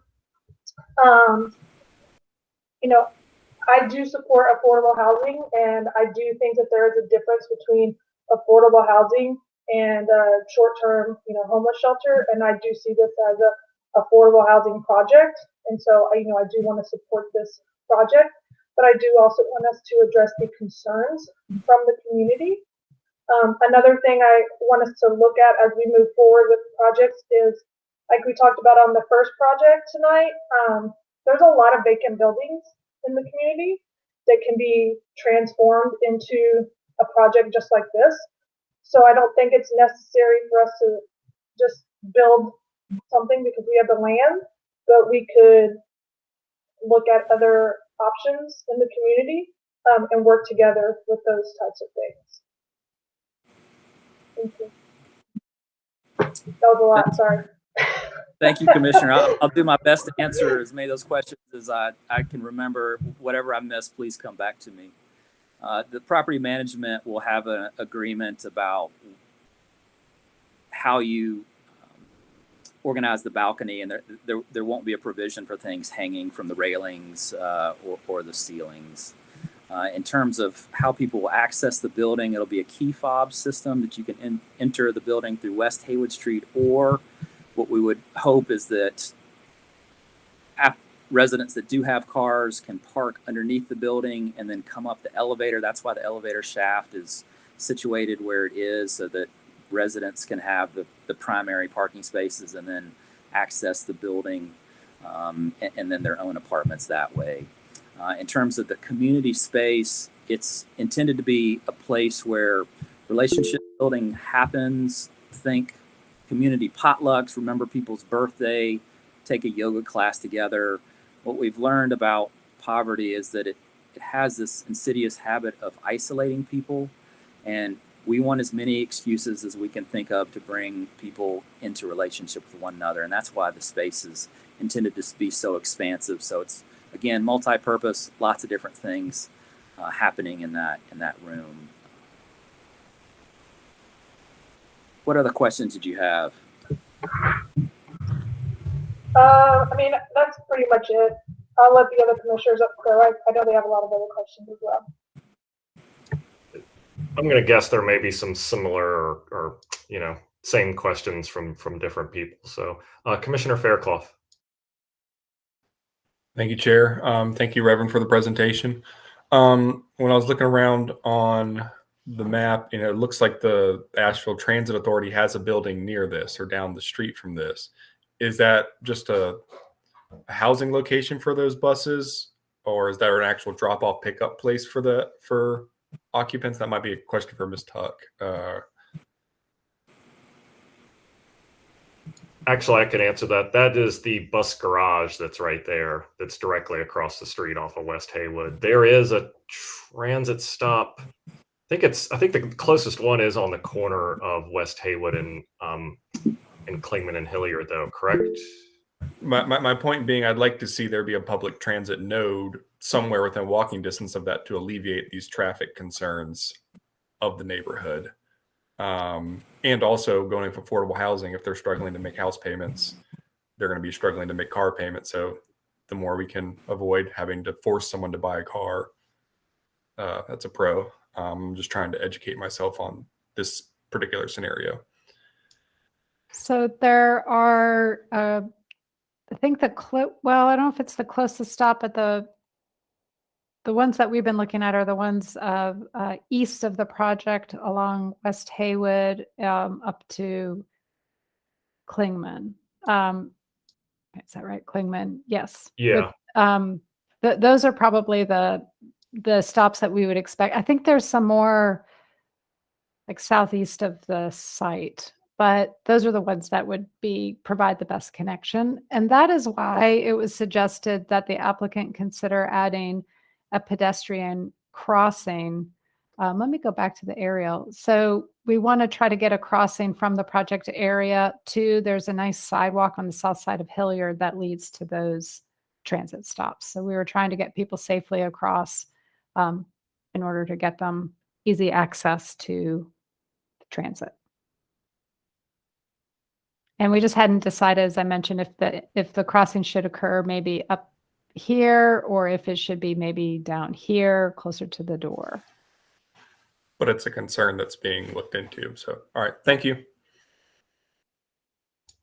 Yeah, you're correct, Ms. Tuck. As I recall, that I'm kind of looking at the map that pulls up the transit stops, and right there at the intersection of Hilliard and Klingman, there's stops. The other ones are down further towards. Oh gosh, that was a long time ago when that project was built. It's further down Klingman, and I don't know that you could really get from this project to there because Jefferson Drive is, a dead end and wouldn't get you down to Klingman. So really the closest stops would be there at Hilliard and Klingman.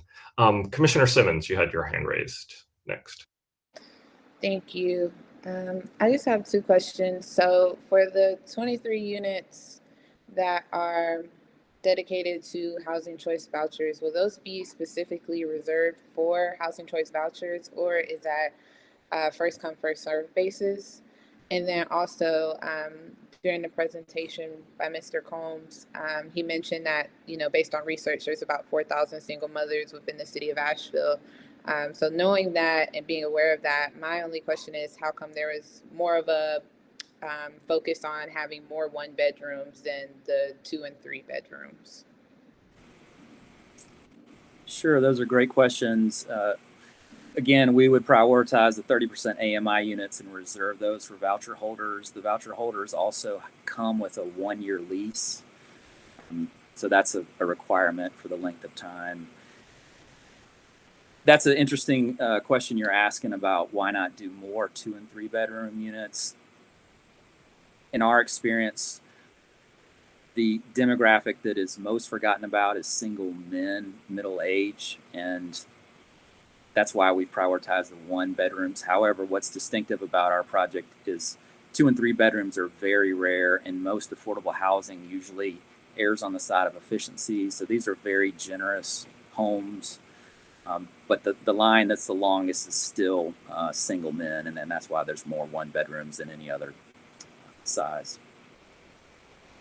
Thank you. Commissioner Bubenik. Thank you. I just wanted to go back to the parking for a second because that is something that I noticed originally too, that there's 45 units but 55 parking spaces. There's no way that many people are going to have a car You know, if you look at the AMI in the state of North Carolina, very low income is $26,000. There's no way that somebody making $26,000 is going to be able to afford this rent and afford their car. You know, you're looking at like 1.2 cars per unit. So my suggestion would be to take some of those parking spaces away and maybe put like bike lockers in there, because you may be looking at a lot of people who are maybe riding a bike as well, and so they may need a spot to lock up their bike instead. I mean, I didn't have a car. I was 25 years old, working downtown, a young professional. You know, I think we're looking at like a lot of the wrong people here that we're actually thinking who may even live here. It's going to be a lot of young professionals living downtown, working in the service industry. If we were trying to cater to people who had a car and needed affordable housing, we would be looking out in the county to put this affordable housing, right? Because they already have a car and they just need a cheaper place to live. So we really have to like rethink the kind of person that we're bringing into this affordable housing. They're not going to have a car. They're going to be walking to their job downtown or taking the bus somewhere in the downtown area, maybe down Merriman, maybe down Patton, or maybe they have a bike. So there's no reason to have 55 parking spaces in here.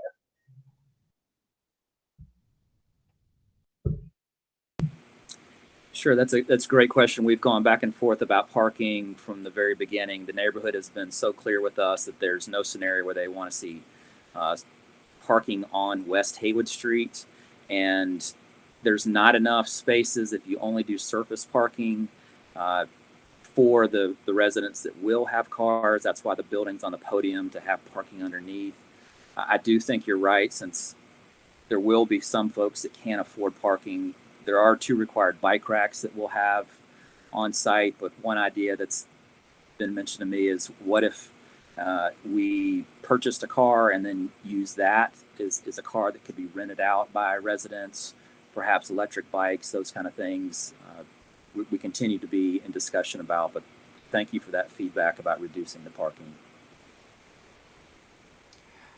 Yeah, I appreciate you bringing that up as well, Commissioner Bubenik. I know we've had discussions on many other previous projects regarding parking minimums and things like that. And Ms. Tuck, correct me if I'm wrong. I mean, a normal project like this, now we're technically in the CBD, and you don't have to there is no requirement for off-street parking, correct? Well, we're not in the CBD. We're just outside the CBD. So there is. Yeah.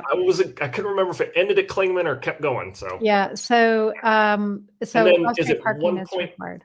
1.5 per? It's different. It's, you know, so Asheville does a minimum and a maximum range, and it's based on the number of bedrooms. So it's 1 space minimum for a 1 or 2 bedroom, 2 space minimum for a 3 bedroom, up to 2 spaces per 1 or 2 bedroom, and 3 spaces per 3 bedroom. So we're at the low end of what is required. Anyway. Yeah, I would say mid to low. There is the minimum, though, that they can't really go below based on the standards we have right now, I guess is where I'm going with it. Yeah, I think it's probably like kind of mid to low. Commissioner Barton. Thank you. Ms. Tuck, could we go back to the site plan showing the parking level? I wanted to, I guess, put a fine point on what my fellow commissioners Bubenik and Levi mentioned. So in my opinion, 55 parking spaces is also overparked. It also appears, if you compare this to the building floor plan, if the elevator goes down, it's not all of this parking is going to be available. There will be an elevator that's not shown on this parking level, and an elevator lobby, presumably, potentially even a stair shaft that goes down to the parking level. Am I misunderstanding Mr. Combs?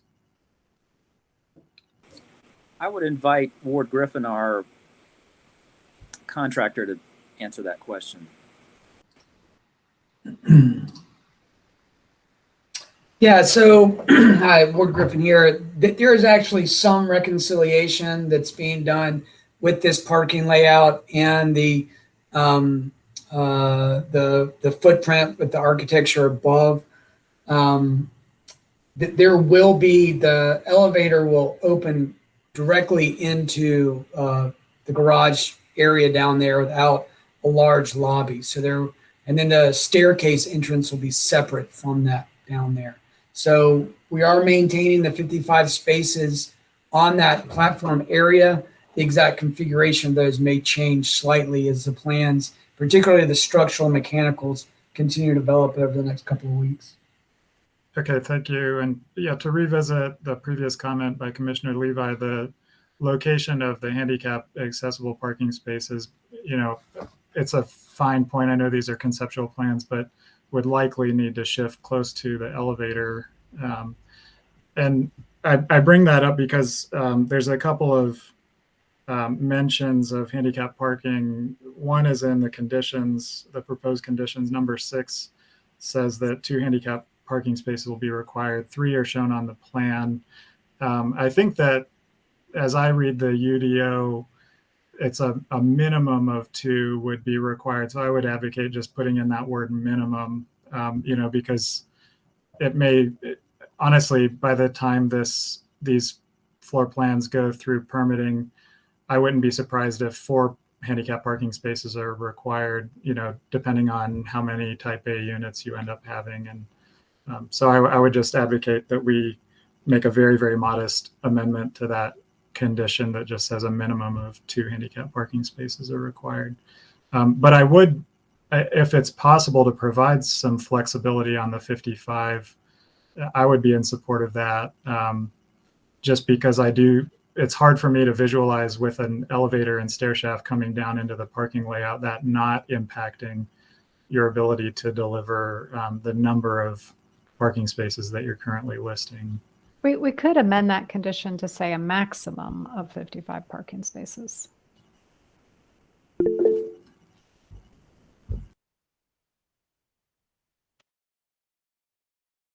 Commissioner Bubenik?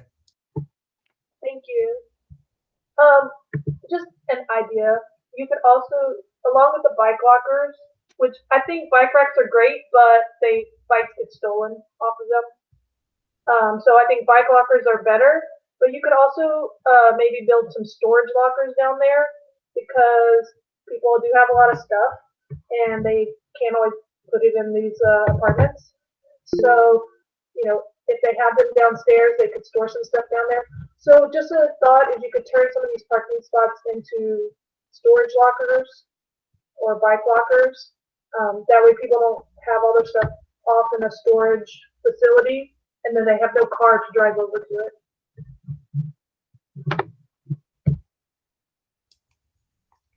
Commissioner Barton? Thank you, Chair.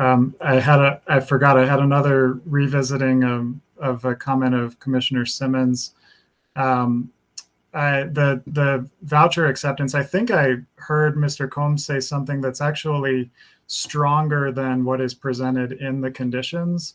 And that would be that the 51% of the units reserved for voucher holders. Typically, you know, we approve projects that will accept, you know, because voucher acceptance is not legally required of landlords. So I would advocate that we memorialize this, you know, deep commitment to voucher holders by inserting the strong language that Mr. Combs used, that those would be reserved for. And then I would also ask the applicant, is it your intention that vouchers could be accepted at 100% of the units in this development, understanding that the Section 8 rent levels cover an 80% AMI rent? So would it be the intention that all units could accept vouchers, but a minimum of 51% would be reserved for voucher holders? Sure, that's a great observation. Yes, I'm very comfortable reserving the 30% AMI units.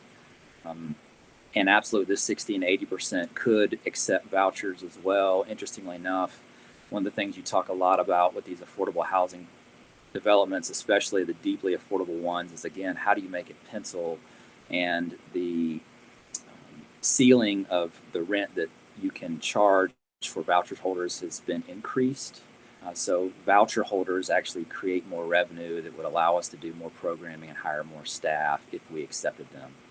But again, the 30% AMI group, that's our primary focus in this project, but certainly the 60 and 80%, we could accept vouchers for those residents as well.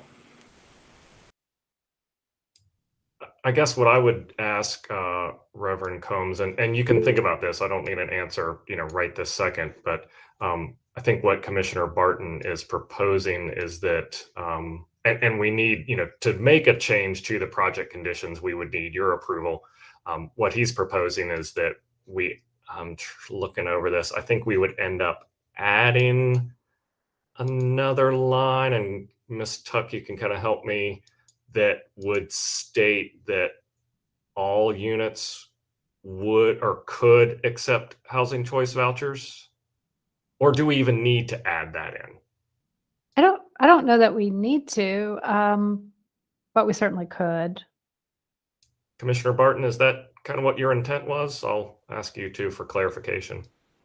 I'll defer to staff on how this is typically placed in the conditions. I think it's kind of a newer thing that the conditions acknowledge voucher acceptance. So I would certainly defer to staff. It was more, I was hoping the applicant could clarify their intent around voucher acceptance being the entire property. All right. I mean, it certainly sounds like having slightly changing what is condition 12D to read, that those would be reserved for housing choice vouchers. It certainly sounds like that is something that Reverend Combs is amenable to, and I think that more than all captures what we're going for. Commissioner Faircloth. This is a question for the Reverend. Maybe this is an idiot question, but it sounds like then the church and the group behind this is planning on having a continual presence or continual interactions with this facility, or is it going to be standalone, managed by itself? I mean, what's the relationship going to look like 5 years from now? Is there a vision for that or a plan? Sure, that's a great question. This is not a proposal that we intend to build and then walk away from. It's one of the reasons why we've been so invested in the neighborhood engagement process. We intend to be a part of this development as long as it exists, and that's why we created a separate nonprofit. I do want to be clear, however, that this building, especially the community space, is not intended to be an auxiliary for the downtown welcome table, for our respite program, clothing closet. None of that would happen in this building. However, it is an extension of how we feel called to be in the world, and affordable housing is a natural growth from working with people in poverty, and we intend to be a part of this indefinitely, and that's why we're the developer and would be the owner. So this program will be siloed to some degree, but there still will be a ongoing connection. Okay. Correct. And Commissioner Rubenek. Thank you. I just want to follow up on what Commissioner Faircloth asked. So what's the property management role then, as far as how are they going to take the people who are interested? If I was interested in renting a spot here in this apartment, how would I go about doing that? Because if I didn't want anything to do with like the church, but I was an affordable housing candidate, and I didn't want anything to do with like the clothing drive or anything like that, how could I be separated from that?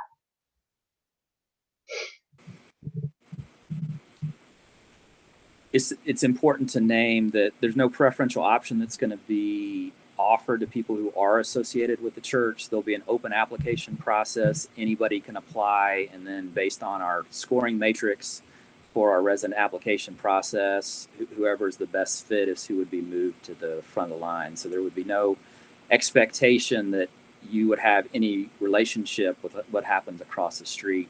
Also significant to name that in Asheville, there is a very appropriate skepticism about all things institutional, especially the church. And there will be no worship services. There will be no evangelism. That's in no way part of how we want to do affordable housing. So let's just say you were very clear in saying, I want nothing to do with church. In no way would the congregation be impeding upon you or your beliefs if you ended up being a resident in this development. And I guess maybe to follow up with that, Commissioner Bubenik and Reverend Combs, I mean, if you're going to have a property management company manage this, I mean, there are fair housing laws in the United States. And if you're going to be operating under those, you cannot discriminate on the, basis of age, sex, religion, et cetera, et cetera, et cetera. So, I mean, I would think that really takes care of a lot of any questions that there may be on behalf of the public or residents, potential residents, the church, anything like that. But feel free to, make additional comment or correct me on that if I'm incorrect. That's absolutely right. If we're going to accept vouchers, and that comes along with all kinds of federal regulations, it's worth mentioning that the vast majority of deeply affordable housing across the country is run by faith-based nonprofits. Because the margins are so slim, you need to have organizations that are called to the mission of this. Typically, the residents that are in deeply affordable are considered too high risk for other groups, but it's usually church groups that raise their hand and say, the money is not important to us. We simply want to provide the housing, and then the federal government provides stipulations for how you do that in an equitable and fair way. I guess my question is if I'm a new person to Asheville, I just moved here, I got a job, I'm looking for affordable housing, and I find this development, and I apply through the property management company, and I know how all the laws work. So I apply through the management company, and I get a place, and then I come downstairs, I check my mail, and then there's a big sign for the coat drive, or there's a big sign for your mission. How do I know that that's not going to happen?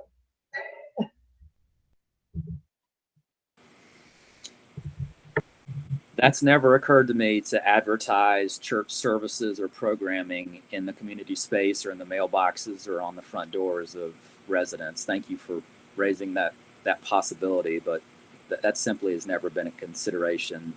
Affordable housing is in no way a recruitment tool for the ministries of the church.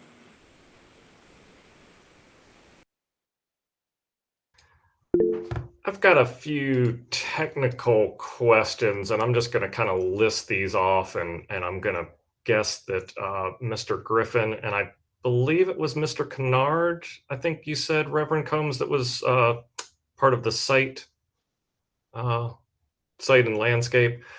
So one is, and again, I understand that these are pretty conceptual first floor plans. Pedestrian entrance, I'm going to imagine, is going to be located, if I'm looking at the plans, page right, which would be, facing towards West Haywood, Hilliard, in other words, down street. So yeah, if you're looking at the elevation, kind of page right, or that looks like Ms. Tuck was kind of highlighting that front door, that little small door right there. Another question is regarding, Ms. Tuck, if you wanted to go to that site plan, there looks like there's a retaining wall that is on the, let's see, is that the west side of the, as you kind of go down the driveway and kind of wraps around. Do you have any sense of how high that retaining wall is going to be right now? Another question would be regarding the dumpsters. I think I saw in the TRC review that it was going to be a private dumpster, private trash collection as opposed to city, which I would assume given, the location. And then the last one has to do with the bike parking. I appreciate Commissioner Bubenik bringing up the idea of bike lockers.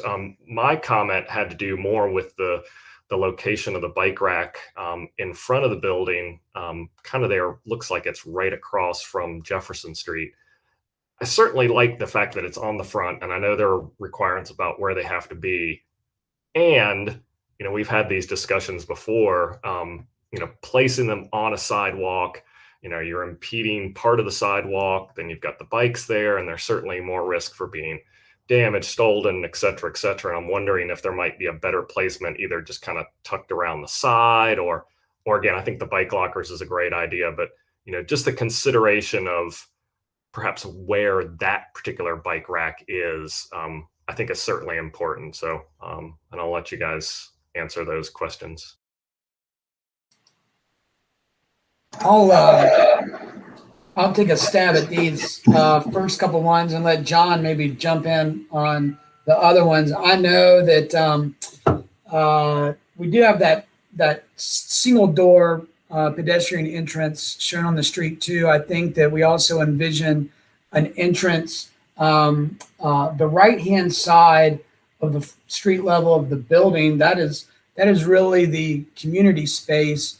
And I think that we envision that having an also primary entrance into a main kind of welcoming lobby there as well.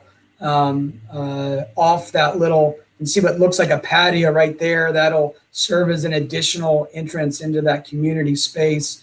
We're still laying out that space, but I think that would be a secondary entrance. Those double doors off the main corridor would be fob controlled, just like the pedestrian door off the street would be, as well as the elevator would be down there. The dumpster area would be private. It would not be city. And then as far as the bike parking goes, I think that we're going to be as promoting of racks and locations and wherever we can fit those in as possible, and certainly open some suggestion of additional or relocation of some of those racks.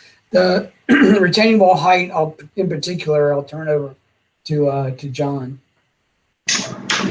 Yeah, good evening, John Kennard with Brooks Engineering. That retaining wall at its highest is about 6 feet, and then it kind of tapers off to each end. I'd say it probably averages around 4 feet over the length of it. Okay, thanks. I didn't figure it was very tall. I was just kind of curious that, there was no notation of it on there. So, and regarding the reason I bring up the entrance is, we always, when we're looking at buildings like this, and I still to this day remember a review in architecture school where a professor just at the top of his lungs was yelling, "I cannot see the bleeping front door." Like, you want to have a front door. You need an entrance that says where the entrance is. And kind of when I look at this building, I was looking at it, I'm going, I guess it's this door. It's one of those that where that entrance is defines it. And I can certainly understand some concerns as far as, neighborhood safety, resident safety and that, but there still needs to be an entrance that says, this is the entrance to my home, especially in an apartment building where you don't have those individual entrances. So that's all I say. That's why I was curious, and it seemed more, especially if you were going to have on-site project management that there would need to be probably something more than just a single little door that's really inconspicuous. So yeah, and that's all to be incorporated in the management space and offices, all to be incorporated in that community level. I think one of the things that's been really important to Brian, and one of the things when we've visited affordable housing projects in Asheville and at Givens and in other states, is just a dramatic and very welcoming, institutional feeling, welcoming entrance for the residents. That being said, we also want to give residents that want a more private and not having to go through a community area space to get into, but point well taken. And I know that's something that's been important to Brian throughout the design process. Okay, thanks. Commissioner Barton, I know you had your hand up for a while. Sorry. No, thank you. I think it's very relevant to the technical questions you were asking, because I had a question about the site. Just to revisit the street tree rates with Mr. Kennard and Mr. Griffin. What set the building pad location? Was there a previous alternative, or any alternatives explored that would have pushed it a little further away from the sidewalk, maybe kept a planting strip, or was this just so tight? Because, the utilities are where they are, but the building pad is something that this project is setting. So what kind of established where that building pad would be? Yeah, I can start on that, and Rob Dole is also here and may chime in, but we've looked at a lot of alternatives on this site. As you can imagine, for affordable housing, construction costs are hugely important. We had one, the first layout actually had the parking lot in the front, the building to the rear. We've gone through a lot of iterations, and this has been what we feel is the most aesthetically pleasing, but also affordable for construction. So to answer your question specifically, the further we push the building back from the street, the bigger the walls get, the bigger retaining walls get in the building. The cost will increase very quickly. I mean, even 3 or 4 feet would be an increase in cost of construction. Like I said, may let Rob chime in on the location of the trees, but yeah, like you said, there are tons of utilities in that shoulder that will be under the sidewalk. I believe it may have been you that mentioned the existing trees.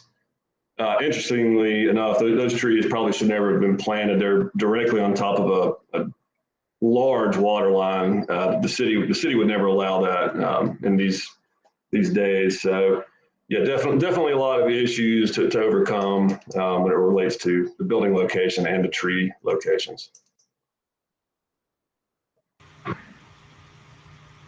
Thanks, John. It's Rob Dahl from Sitework Studios that was a consultant on some of this as well. And like John said, I mean, the main contender for the street tree locations is the existing sewer easement.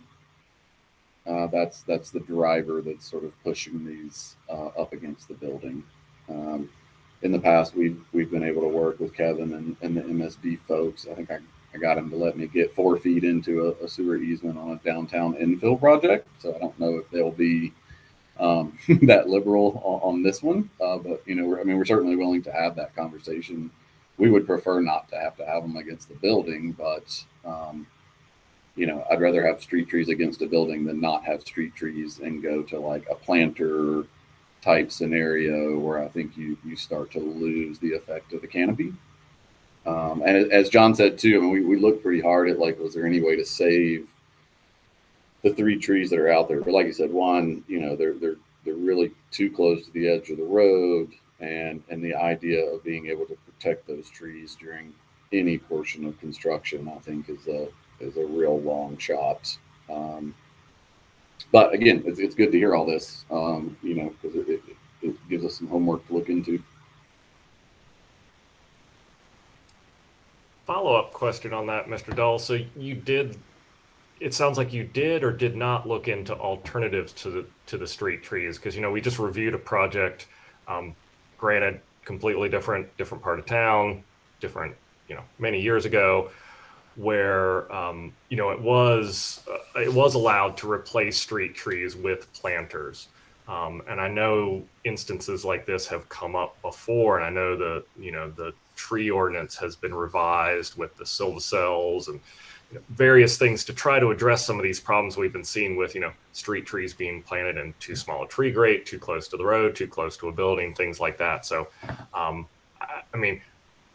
granted, trees are great. You're not going to get a canopy from a planted wall or a planter. However, I'd almost rather see that than see a dead street tree in 3 years. So I'm just curious as to what you did explore, and or what other options there may be that haven't been explored, and then obviously leads to, does that need to be part of this CZ? So sure. So these trees actually will be in silvacells.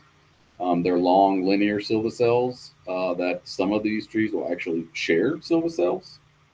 So they actually end up with a larger root area than if we just went with a standard City of Asheville silvacell, because that's where the problem comes, where MSD only wants the silvacell to go so far into that easement. And again, I'm speaking for Kevin at MSD right now because we worked through this just not a month or two ago on another project and came to a really good solution to be able to not have to go the planter route.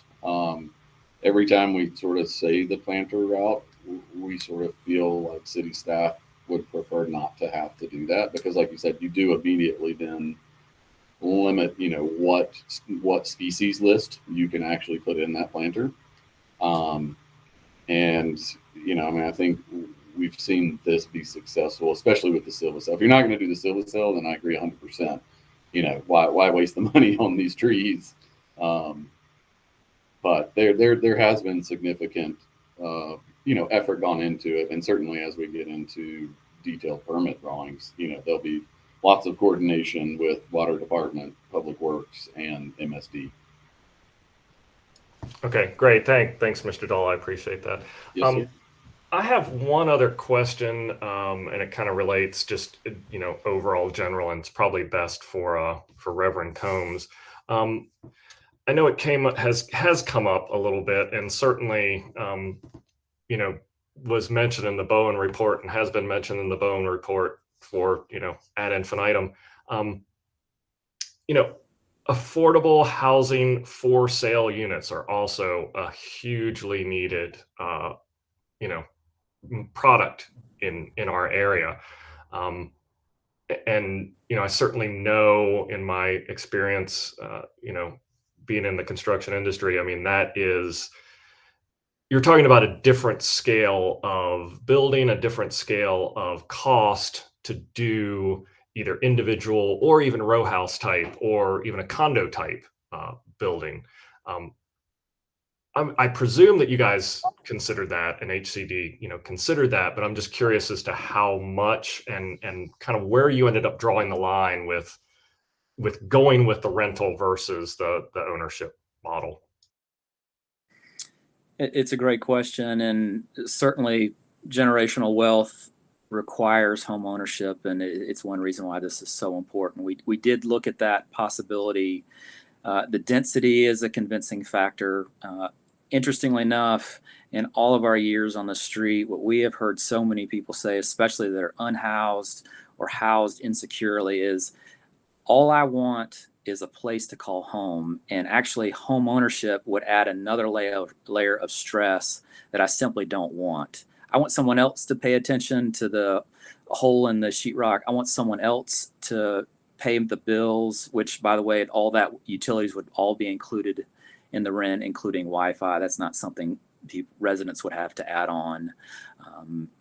People just want there is a large segment of folks that are housing insecure that just want a turnkey place to call home and let someone else handle all the upkeep of the house. Whereas with home ownership, you're cutting the grass, you're painting the walls, you're doing all those things. No question, both are needed, but in our experience, the rental model is actually far more needed right now. All right, thank you for that. Yeah, I certainly know some people who are homeowners that probably wish they weren't. So, yeah, it has its challenges, and I think you're correct that it is a lot of times about some place to call home, whether you're owning it or not. So, yes, Commissioner Hoke, please. Thank you, Reverend Combs, for the presentation. It looks like a great product. And then you mentioned about the land being, I guess, the product itself being deeded as can't be, as a market to extra cost. And thank you for that, because that makes sense. And I believe it's it's something that's well needed. I wish it would be. These would be in place versus the hotels, but it's still it's still a mark of beginning that if we find more land to continue to do this. But thank you for the presentation. A lot of questions and concerns, but everyone has a point of view. But for me, just thank y'all and your team for working on this project.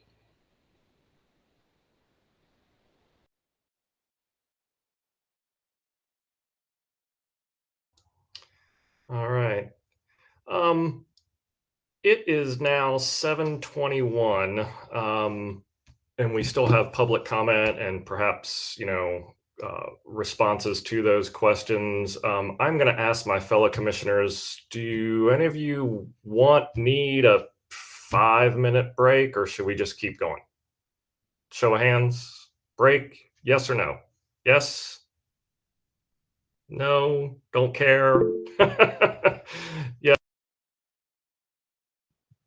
I'm fine. I'm fine. I'm good. Keep going. Okay. All right. So I know that we had a request from some public comment. I'm going to open public comment at 7:22. Ms. Tuck, do you want to cue in the public comment? Yeah, we don't have to necessarily do it in this order, but we did get some advance notice that there was an organized presentation, and we got affidavits from at least 3 residents who are ceding their time to Sam Craig, who is an attorney who's prepared a presentation. So Mr. Craig is in the meeting, and I can pull up his presentation, and I think maybe we want to start public comment there, if that is amenable to the commission. Okay, and I'll make a clarification. So, previously when we were meeting in person, public comments were limited to 3 minutes per person. We allowed up to 10 minutes per group if 2 or more? 3 or more. 3 or more people ceded their time, we would allow that.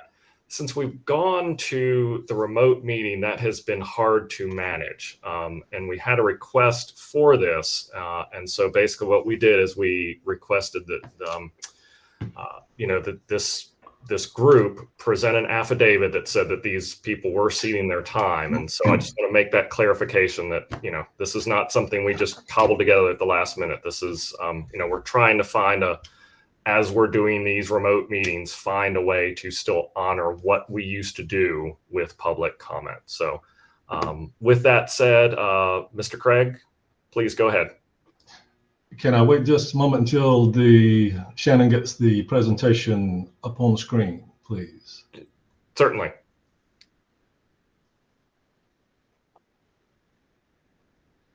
Okay, and again, my name is Sam Craig. I'm an attorney in town. I'm going to roll through these. So I'm going to keep you on your toes. Our little group is refers to themselves as We Can Too. I'll address that in a moment. Shannon, next slide, please. And so We Can is this area right here, and it's referred to in several of the plans, like the earlier reference, 2010 We Can plan, 240 on the north, River on the left, Klingman rolling down the side there.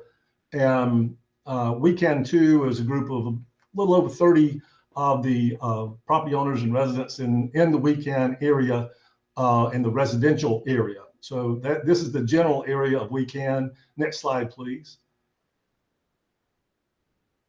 And this is the zoning map for that area. And you can see it's primarily yellow and there's a little bit of orange there, but those are the residential, mostly RM8. The brown down there is the River Arts District. And I appreciate the chairperson's earlier references. I am a pretty technical person, and I'm going to focus on ordinances and technical things. So next slide, please. But this right here is a little bit about We Can, and I'm putting it in here for a reason. It's one of the oldest neighborhoods in the city. It's been nominated for National Register of Historic Districts. It's characterized by curving streets, small lots, small houses, has a diverse population, and this neighborhood plan, 2010 neighborhood plan, was adopted by the city. And one of the things that I pulled out of that was that there was a quote down there that the neighborhood wanted to kind of basically be left alone. Well, we all know that can't really happen, but that was kind of their preference, and that is exhibited in that plan too. Next slide, please. And so here are the creature streets of of the weekend area. And I just highlighted the ones just in the residential area. There are other streets there, obviously. And I kind of look at it as like a creature with either a no head or a pointy head, arms reaching out to Hilliard, legs, those are dead end streets down there as well, Jefferson and Park, and then kind of a bushy tail. That's basically Chicken Hill.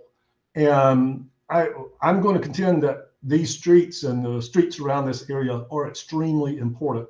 And you will basically see, although there are some exits down to the west, down toward the river, the primarily the traffic is focused and funneled into Hilliard coming out onto Klingman from this fairly large residential area. And oh, by the way, there's the bus shop has also leads to some of that traffic too. Next slide, please. And here are the proposed lots that are being proposed for change relative to those streets. And I will get more into that in just a moment. Next slide, please. But what they're talking about on this proposal is it's currently CB1 and basically getting to CB2 conditional zoning. But to get CB2 conditional zoning, you kind of got to pass through CB2 as well. And so I'm going to look at CB2 and then I'll get to the CZ part of it. But I contend that this is about zoning. This is about whether this proposed change for these lots complies with the zoning ordinances. That's what this is about. It does address affordable housing by doubling the density. The ordinances do allow doubling of the density, but it's not about affordable housing. It's not about the city's financial contribution. It's not about the developer's ability to make money, which he referenced earlier. It's not about that. It's about zoning. And my clients don't have anything against affordable housing. They're a cool group of people. They're not anti-affordable housing. They live in a neighborhood. They live in a neighborhood that is going to be dramatically affected by this proposed change. Next slide, please. I've represented a number of governmental entities in the past, and I also represent another number of people in this kind of situation. And in any review of any ordinances or any proposal, I contend that context is important. Next slide, please. And so context for the development ordinance, I contend is 712, the purpose, and it actually lays out and it goes on and on and on. I won't say I cherry picked, but I did pull a few out because some of them are just not applicable. It goes on and on and on. But I believe that is context for your consideration of these proposals. A balance of the rights with the community, lessening congestion of the streets, preventing overcrowding of land, conserving historic resources, conserving the heritage of the city of Asheville. Next slide, please. Community Business 1 District, CB1, these are elements that are in the ordinances. So there is to provide medium density business and services that serve several residential neighborhoods. It should be sensitive to significant pedestrian population, should provide for adequate and safe vehicular access, and is designed to be primarily along streets which serve multiple residential neighborhoods. I contend that this probably doesn't meet that last requirement, but we're not trying to revisit whether it's CB1. But I think it is important about what CB1 requires first. Okay, so let's go to the next slide. And here's CB2. And it says medium to high density. And since this proposal is to exceed even CB2 density, I'd certainly say it's considered high density. Remember, that is doubled with affordable housing. Again, significant pedestrian population, again, adequate and safe vehicular access, and designed to be located primarily along minor and major thoroughfare streets which serve multiple residential neighborhoods. There is no condition that would allow these streets, these creature streets of Weekend, to be considered either even a minor thoroughfare street. But let's see what a thoroughfare is. Go to the next slide, please. The definition section of the ordinances do not define thoroughfare, but they talk about a thoroughfare plan and talk about the development of existing and proposed major streets. Again, I don't believe that the streets that go wind around the curving and steep streets of the Weekend area in any way consist of major streets of the city. Next slide, please. And again, context is important. In the ordinances, they have a rules of construction. And one of the ones, the first one there, talks about the provisions of this chapter shall be construed or will be construed to be the minimum requirements to promote the purposes that we referenced earlier. The second one, all words carry their standard dictionary meanings. So where would we go to look for that? Of course, we would hold on. I've gotten myself here. Okay, yeah. We would look into Google. So I Googled it. Next slide, please. So here are some definitions that I pulled up from Google about what a thoroughfare is. It's a street open at both ends, a main road. Considering the streets of Weekend, I guess you could say that they are open at both ends if you get down through Chicken Hill, but it's not a main road. And second, a road that leads at each end to another street, a major road or highway. Again, I contend that there is no way that the streets of Weekend can be considered a thoroughfare by any stretch of the imagination. Next slide, please. There is just no way that this proposal, even with conditional zoning, would meet this requirement. You cannot conditionally zone these streets to be something they are not. They are not thoroughfares. You can conditionally zone around it and say magically that they are, okay, well, we're just going to take that away. But that defeats the very purpose of these ordinances. Remember, these are minimum standards. Recognizing conditional zoning allows flexibility, but these are minimum standards for CB2. They are supposed to be on thoroughfares. Next slide, please. Again, there you see those in the neighborhood. It's right across the street from residentials. Next slide, please. Again, this is going back to just repeating some of the stuff I did earlier along major and minor thoroughfares. You see there on CB2. There has been no, go to the next slide, please. There has been no traffic study. Now, I don't see how they would not. I understand they made some mention that it was too expensive. This is a big deal considering they're supposed to be along a thoroughfare, and they have not even done a traffic study. Next slide, please. I'm going to have to ask you to wrap it up pretty quick, Mr. Craig. I will. I understand. If you would go to the next slide, and we're going to take a closer look. Here are the streets. They lead out to that intersection to the right, which is congestion. Next slide, please. And then go to the next one. You can see there, this is just a photograph from the city's GIS that shows traffic. Next slide, please.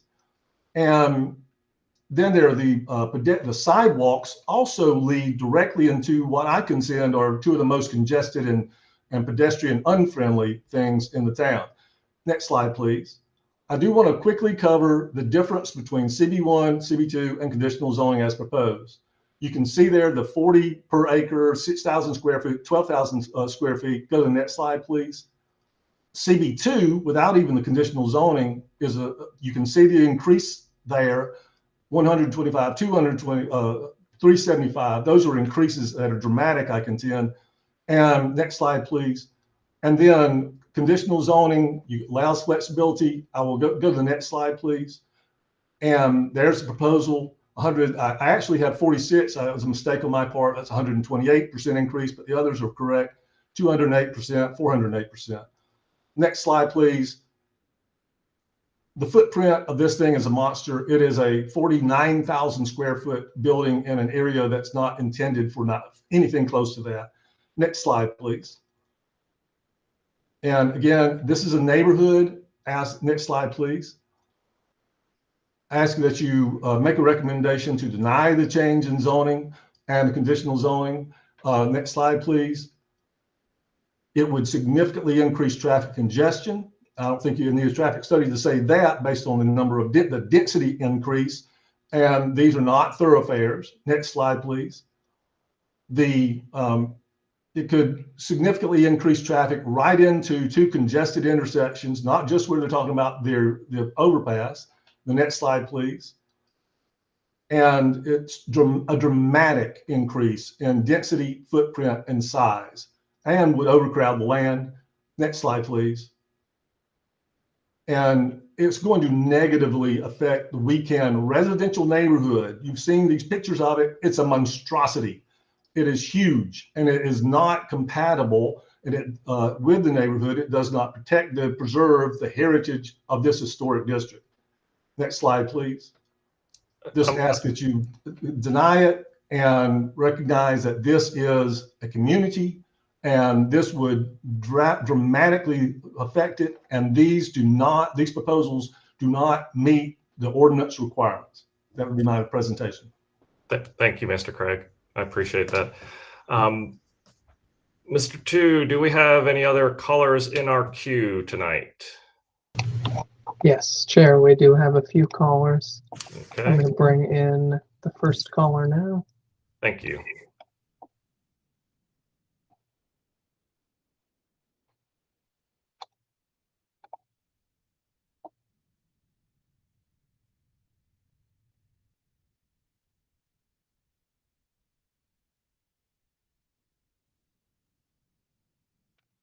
Caller, can you please state your name? Oh, I'm sorry. Am I talking now Yes. or I was a little confused by the intro. Okay, start over? Yes, we can hear you now, but we haven't heard anything you've said. If you said anything Okay, previously. all right, thank you. Hello, my name is Rachel Larson, and I'm a realtor, and I've been a resident of WeCan for 9 years and Asheville for 20 years. I've been lucky enough to live in WeCan when I was able to buy a house during the last recession. I would not be able to buy or rent in this neighborhood today. I am in support of the HSCD development because of our city's desperate need for affordable housing. As a former board member at Green Opportunities, I met many people who were trying to move out of public housing but were unable to find rentals that accepted Section 8 vouchers. While volunteering for Room in the Inn at the Board of Realtors Affordable Housing Committee, we met women who were living on the street because they were unable to find affordable housing. I'm currently in grad school for social work at Western Carolina and witnessing how many of my master's level classmates will have to move out of the county to afford housing at their starting wage. This project opens up the possibility that more people will be able to find housing, and not only safe, affordable housing, but housing close to transportation and employment. While many neighbors have voiced fears about people who need affordable housing and are disappointed in the size of this development, I cannot in good conscience tell mothers and their children, older adults on a fixed income, and those simply living on the current living wage that there is no room in this neighborhood. Our neighborhood is downtown. Density such as this is sensible here. I would rather there be a substantial number of affordable units here than several million-dollar homes, which is what is otherwise available in my neighborhood lately. I and at least 24 other households that I'm aware of are in favor of this conditional rezoning because of the deeply affordable housing that this development will bring, and I look forward to welcoming new neighbors into our vibrant neighborhood. Our heritage is based on inclusivity, diversity, and affordability. While this project has many hurdles yet to overcome, I'm asking that this commission approve this conditional rezoning today. Thank you.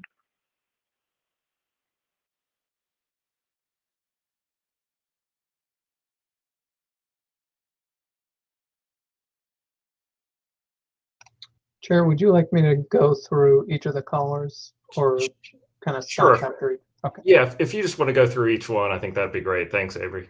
Mm-hmm. Okay. I'm going to bring in the second caller now.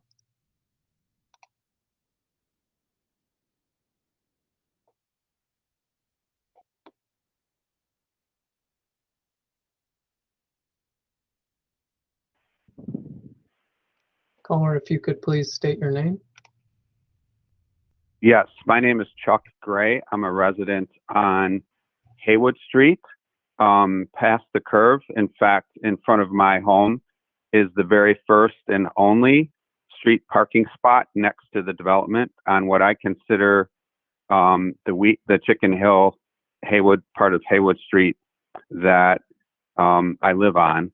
And I support the project and the social impact that's intended very much. However, I feel like the safety concerns with the traffic flow and the street size that the lawyer took us through are significant and are not being addressed, and are such that the project should be considered in conjunction with the I-240 and the Patton Avenue extension, which could solve that problem.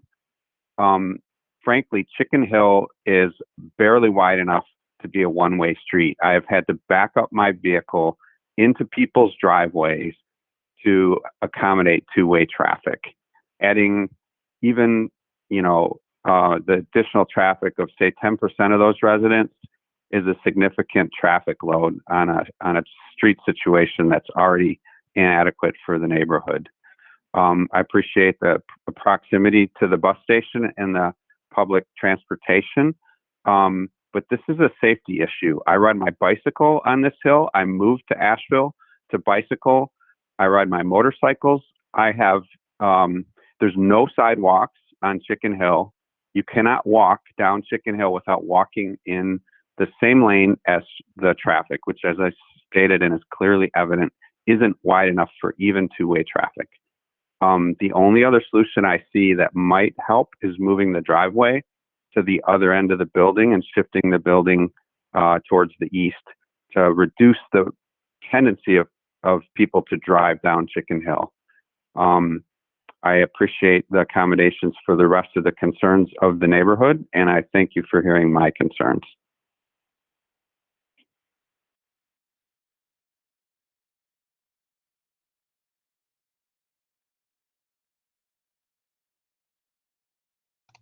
I'm going to bring in the third caller now.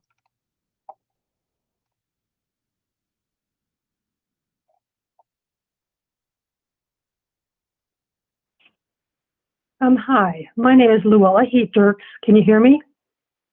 Yes. Okay. My name is Luella Heat-Dirks, and first I'll thank the commissioners for allowing us a chance to speak today. I have lived in this particular house in this particular neighborhood for 30 plus years, and I helped actually form the neighborhood organization. That is, some of us are both for and some of us are against the project as it's currently being presented. Again, I'll reiterate what Mr. Craig said, that all of those in opposition to this project are in favor of affordable housing. That's not the issue here. The issue is whether this location is the right place for something of this density. Giving you a little history, in the late 1990s, the city approached the residents of Weekend to help create a plan that would guide the future development for our neighborhood. After many, many hours in meetings and planning sessions, the Weekend 2010 plan was adopted by City Council as the blueprint for future growth. In that plan, the specific sites we're looking at today, the two lots, were designated to be neighborhood business. That allowed 12 units per acre. That being a 0.87 of an acre would be about 10 units based on what the neighborhood envisioned as, what did we call that? Small to medium size density. Fast forward to around 2018, a developer bought that land and very quickly decided to have it rezoned. And despite opposition from the neighborhood, despite what the neighborhood 2010 plan recommended, and despite us not being in the central business district, the change to commercial business 1 was recommended by the board and approved by city council. As you know, the CB1 allows 20 units per acre with a 40% per acres with a 20% affordability overlay on that. With that current zoning, this current 0.87 acres lot would allow about 35 units. And then the developer that got that change made back then ended up not building there, turned around and put it on the market for a hefty profit. So now here we are in 2022. Again, despite the lack of consideration for the residents, the whole area around there is RM8, 8 units per acre. We're now looking at something that's close to 50 units per acre. The impact on the neighborhood and the traffic patterns is will unbelievably change the character of the neighborhood. Despite an opposition from a large percentage of the neighbors, and despite this being a residential neighborhood. We are not central business district. We're not a commercial business district. We are an old traditional neighborhood that goes back to the late 1800s. And I just feel like what's going on here is it just continues to be bigger and bigger and bigger. And I really hope you look at both the technical reasons and the wishes of the neighborhood when the city approached us and asked us, what would you like to have in your neighborhood in the future? So I hope that at the minimum you leave it as CB1 and have the developer develop to what is currently zoned rather than, again, increasing it bigger and then laying another layer of conditional zoning on top of it. So this monstrosity is just too much. It's too big. It's not a good buffer between our RM8 neighborhood and central business district.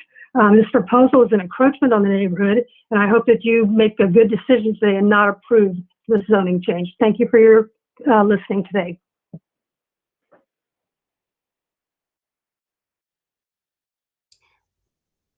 I have a quick question, Mr.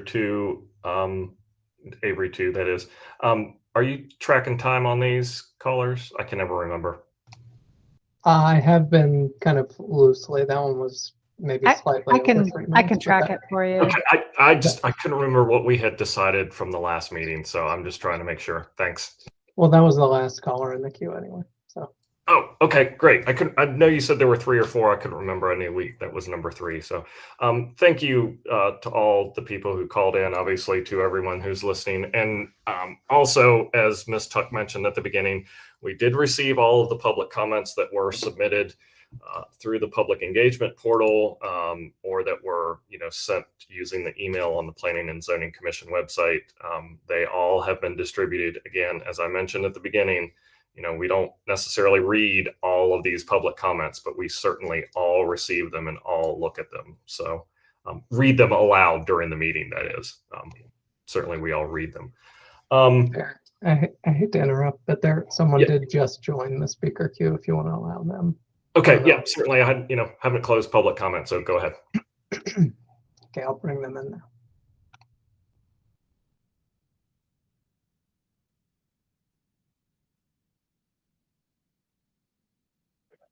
Hi, my name is Janie. I live 50 yards from the proposed West Haywood Community Church proposed development. I wanted to reiterate Luella's statement about this not being the area for high density development. It's as noted, the proposed site is on a stretch of road and neighborhood that is already struggling with density dependent traffic issues. We only have the egress onto Klingman. It's next to impossible during a rush hour. I mean, it's just impossible. And the only other egress is on West Haywood to Robert Street. And I mean, I did it again today, and it's putting your life in your hands as a pedestrian and especially with a pedestrian with a stroller, which I have, to try to get down, out of that, out of our neighborhood to access, the River Arts District. And it's, parked cars are regularly smashed onto the stretch. There's barely any street parking already. It's a really big issue for people that live here. And I also agree with Luella that putting this massive 50-unit development in an area that is zoned, 8 units per acre, it just doesn't match what is already here. And I just don't understand how the site was deemed acceptable in the first place when the only other density that they're asking for like this, the closest is like not even the closest density that they're asking for is, across town. It's not anywhere close to the density that we already have here. So, I just wanted to reiterate my my support of Luella's statement that I don't support this project, and my husband doesn't either, and we just hope that it doesn't go through with the current density that they're proposing. Thank you.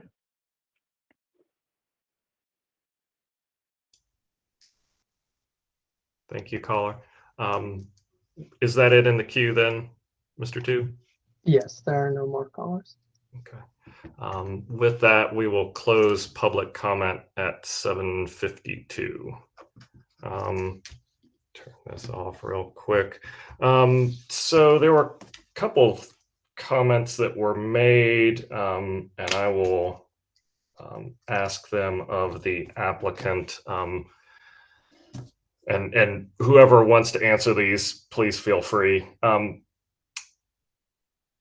I'm going to hold on the traffic for a minute because I also know that we have Christopher Carnes, who is the new-ish to the City of Asheville traffic engineer. So I might ask him to just chime in a few minutes. But one of the questions, one of the commenters made the observation about the entrance to the project. So Ms. Tuck, I don't know if you can bring up the site plan. I'm trying to think of which one might be best, just whatever is the largest version that shows the overall of the project. And the comment that was made was, had they looked into essentially what would be flipping the building so that the entrance to all that parking would be closer to the West Haywood Hilliard kind of curve, so towards the right side of this image. Is that something that was explored, Mr. Griffin, or I think Mr. Dahl, I see you're in here. Yeah, and John Kennard unfortunately had to get off too, but the grade of the property from that front corner towards the back left-hand section of the property, the grade falls across that slope. And so in order to utilize that grade to get back around to the back side of the building, the entrance makes a lot more sense on that far side. And I think that's the primary reason that it was put over there. Rob, if you've got something additional to add to that, go ahead. No, you're absolutely right. There's like an additional 8 feet of elevation gain if we were to try to come in. We did look at it, but if we tried to come in on the top side, and then also the way that it would have come in sort of right at the neck of Haywood and Hilliard did not make as much sense sort of circulation wise than getting it down here at a less intense intersection.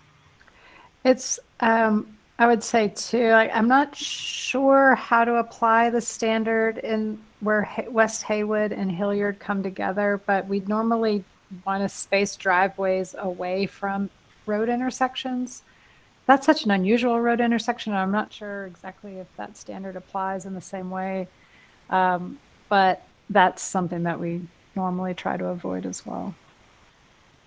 And I was going to follow up with that too. I'm glad you brought that up, Ms. Tuck, and I think even too, would you call that a kidney or a dimple or something that, that the pork chop, whatever, that kind of makes that. I mean, if West Haywood was straighter, in its, and Hilliard really was a turn, then maybe you could, conceivably have a driveway in that area close. But I know that there are, and I'm certainly not familiar intimately with them, but there are regulations on how close you can put a driveway to another intersection like that. So, did he leave yet, Mr. Carnes, Christopher Carnes? Are you still here? If you are and wouldn't mind addressing perhaps just in general, or not in general, traffic along West Haywood. What would you consider West Haywood to be as a road? Let's start there. Hello, Commissioners. My name is Chris Cairns. I am the City Traffic Engineer. West Haywood is basically a low volume road. It kind of serves as a minor collector for the area. And just to speak to some of the things I heard, we did not require a traffic study because we require studies for developments that we project will have more than 100 vehicle trips per hour. And this one was on the order of more like 20, the low 20s per hour. And I can give details on that if desired, but our latest traffic count on West Haywood right near this site was about 1,100 cars for 24 hours. And that basically equates to about what we measured in the peak hour of about 85 vehicles. And that's in two directions. So this would, adding up the 20 some vehicles, it would bring the two-way traffic on West Haywood to about 100 vehicles per hour. So less than 2 a minute. So that just to give some context. And so it is generally speaking a low volume road at about 1,000 vehicles per day. Okay, thank you, Mr. Carnes. I think that answers what I was getting at.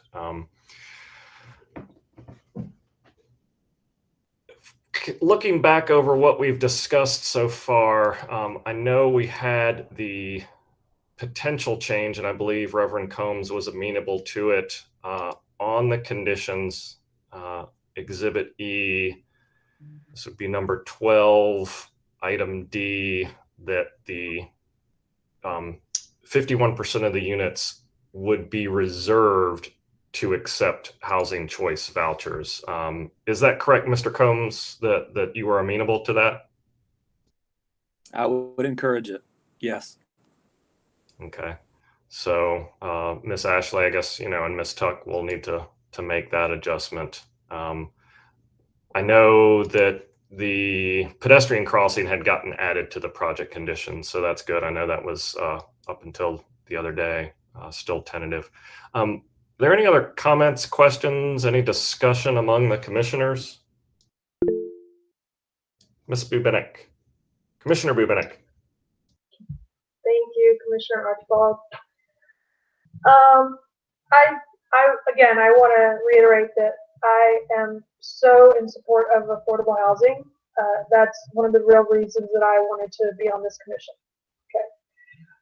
Thank you to everyone who did submit public comment. I read every single public comment that was submitted. Thank you to everyone that called in tonight. It's always tricky with affordable housing. It doesn't matter if you live in Asheville or if you live in Arizona. Anytime that word comes up, no one wants it in their community, right? Because there's a stigma that is attached to it. So it doesn't matter if it goes in downtown or if it goes in South Asheville or if it goes in Candler. No one wants it because they think that it's going to drop their home values or that there's going to be, vagrants in their community. But I do want to say again that there is a difference between affordable housing and a homeless shelter. So we really need to make sure that we're noticing the difference between those two things. And affordable housing is out there for young professionals who are making that $25,000 a year and need that $500 rent to help get them up to that $40,000 a year. So then they can move out and they can, start to own a place like Commissioner Archibald suggested. Okay. So as we think about the people living in this community, and as you're still watching us on YouTube video, like those are the important things to say. And my only concerns about this property is I'm very concerned about the traffic, and I'm very concerned about the sidewall facing Patton Avenue, because I think that that's going to be a huge eyesore coming up 240, not Patton Avenue, but like 240 coming from Patton, because I do think that people are going to hang things off of there as a renter for 20 years, I know people were going to hang things off of the balcony. They're going to, I mean, I lived in apartments forever. That's how it works. So we just need to be very cognizant as we're like moving forward and talking about this plan, that we also think about the other homes nearby. We think about people driving on that road and what we want to project out into the community. Thank you, Commissioner Bubenik. I appreciate that. Commissioner Faircloth. Thanks everyone who contributed tonight. And again, just to reiterate, Commissioner Bubenik, us on the commission, we do read every email, listen to every voicemail. We make our notes here with questions people got. So thank you for sending your comments and concerns in both for and against this. That very much helps all of us when we're looking through this.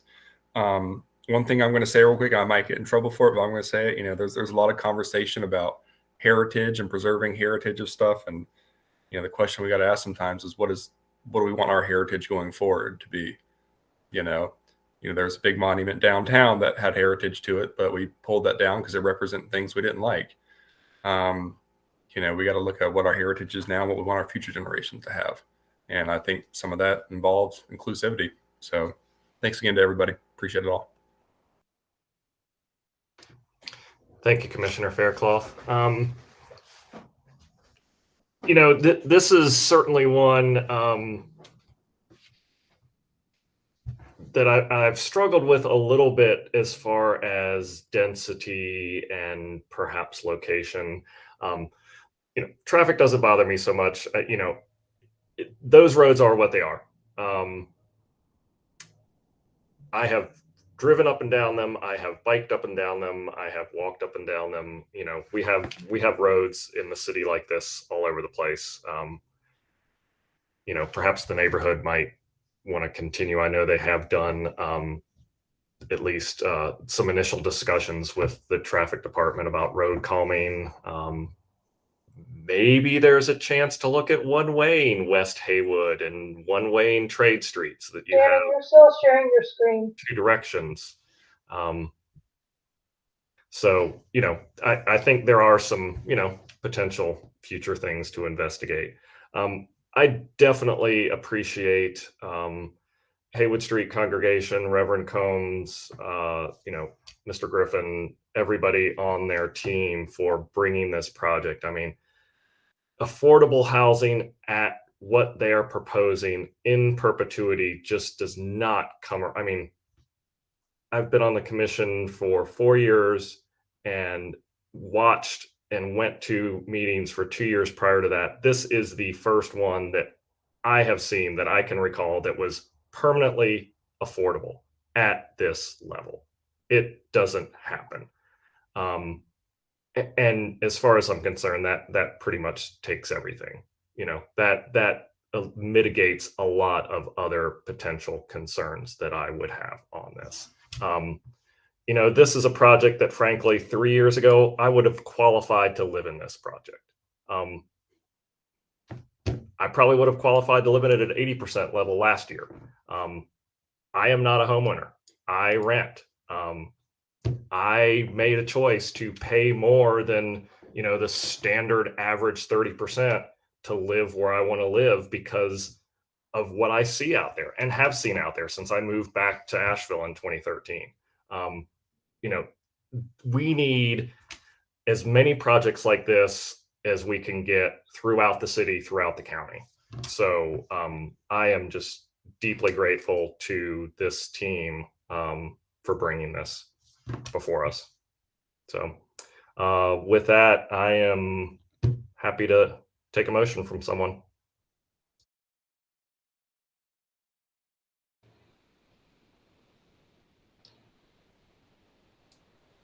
Or make one myself. I'll go. I'm going to read the suggested motion, Joe. Let's see. Do that with the condition that is it condition number 12, I think? It's condition number so let's see. We would need to insert it. Well, we can. Where do we need to insert it? We need to insert it right after. It would need to be inserted right after where it's CB2-CZ, that parentheses, if you had with the change of condition 12D to being those 51 units are reserved for housing choice vouchers. So we can help you through that, Commissioner Hoke. Thank you.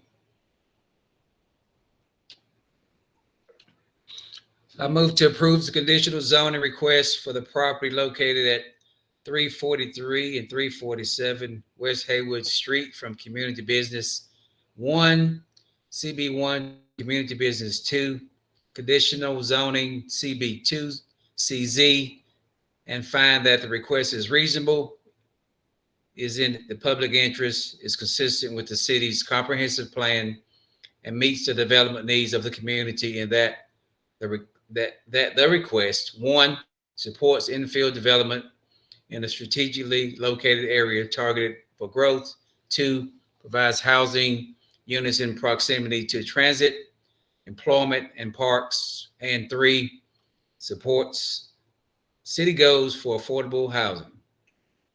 And what should I add? And that this is subject to a revision to condition number 12D, that 51% of the units will be reserved for housing choice vouchers. Yep. I think that does it. So we have a motion. Second.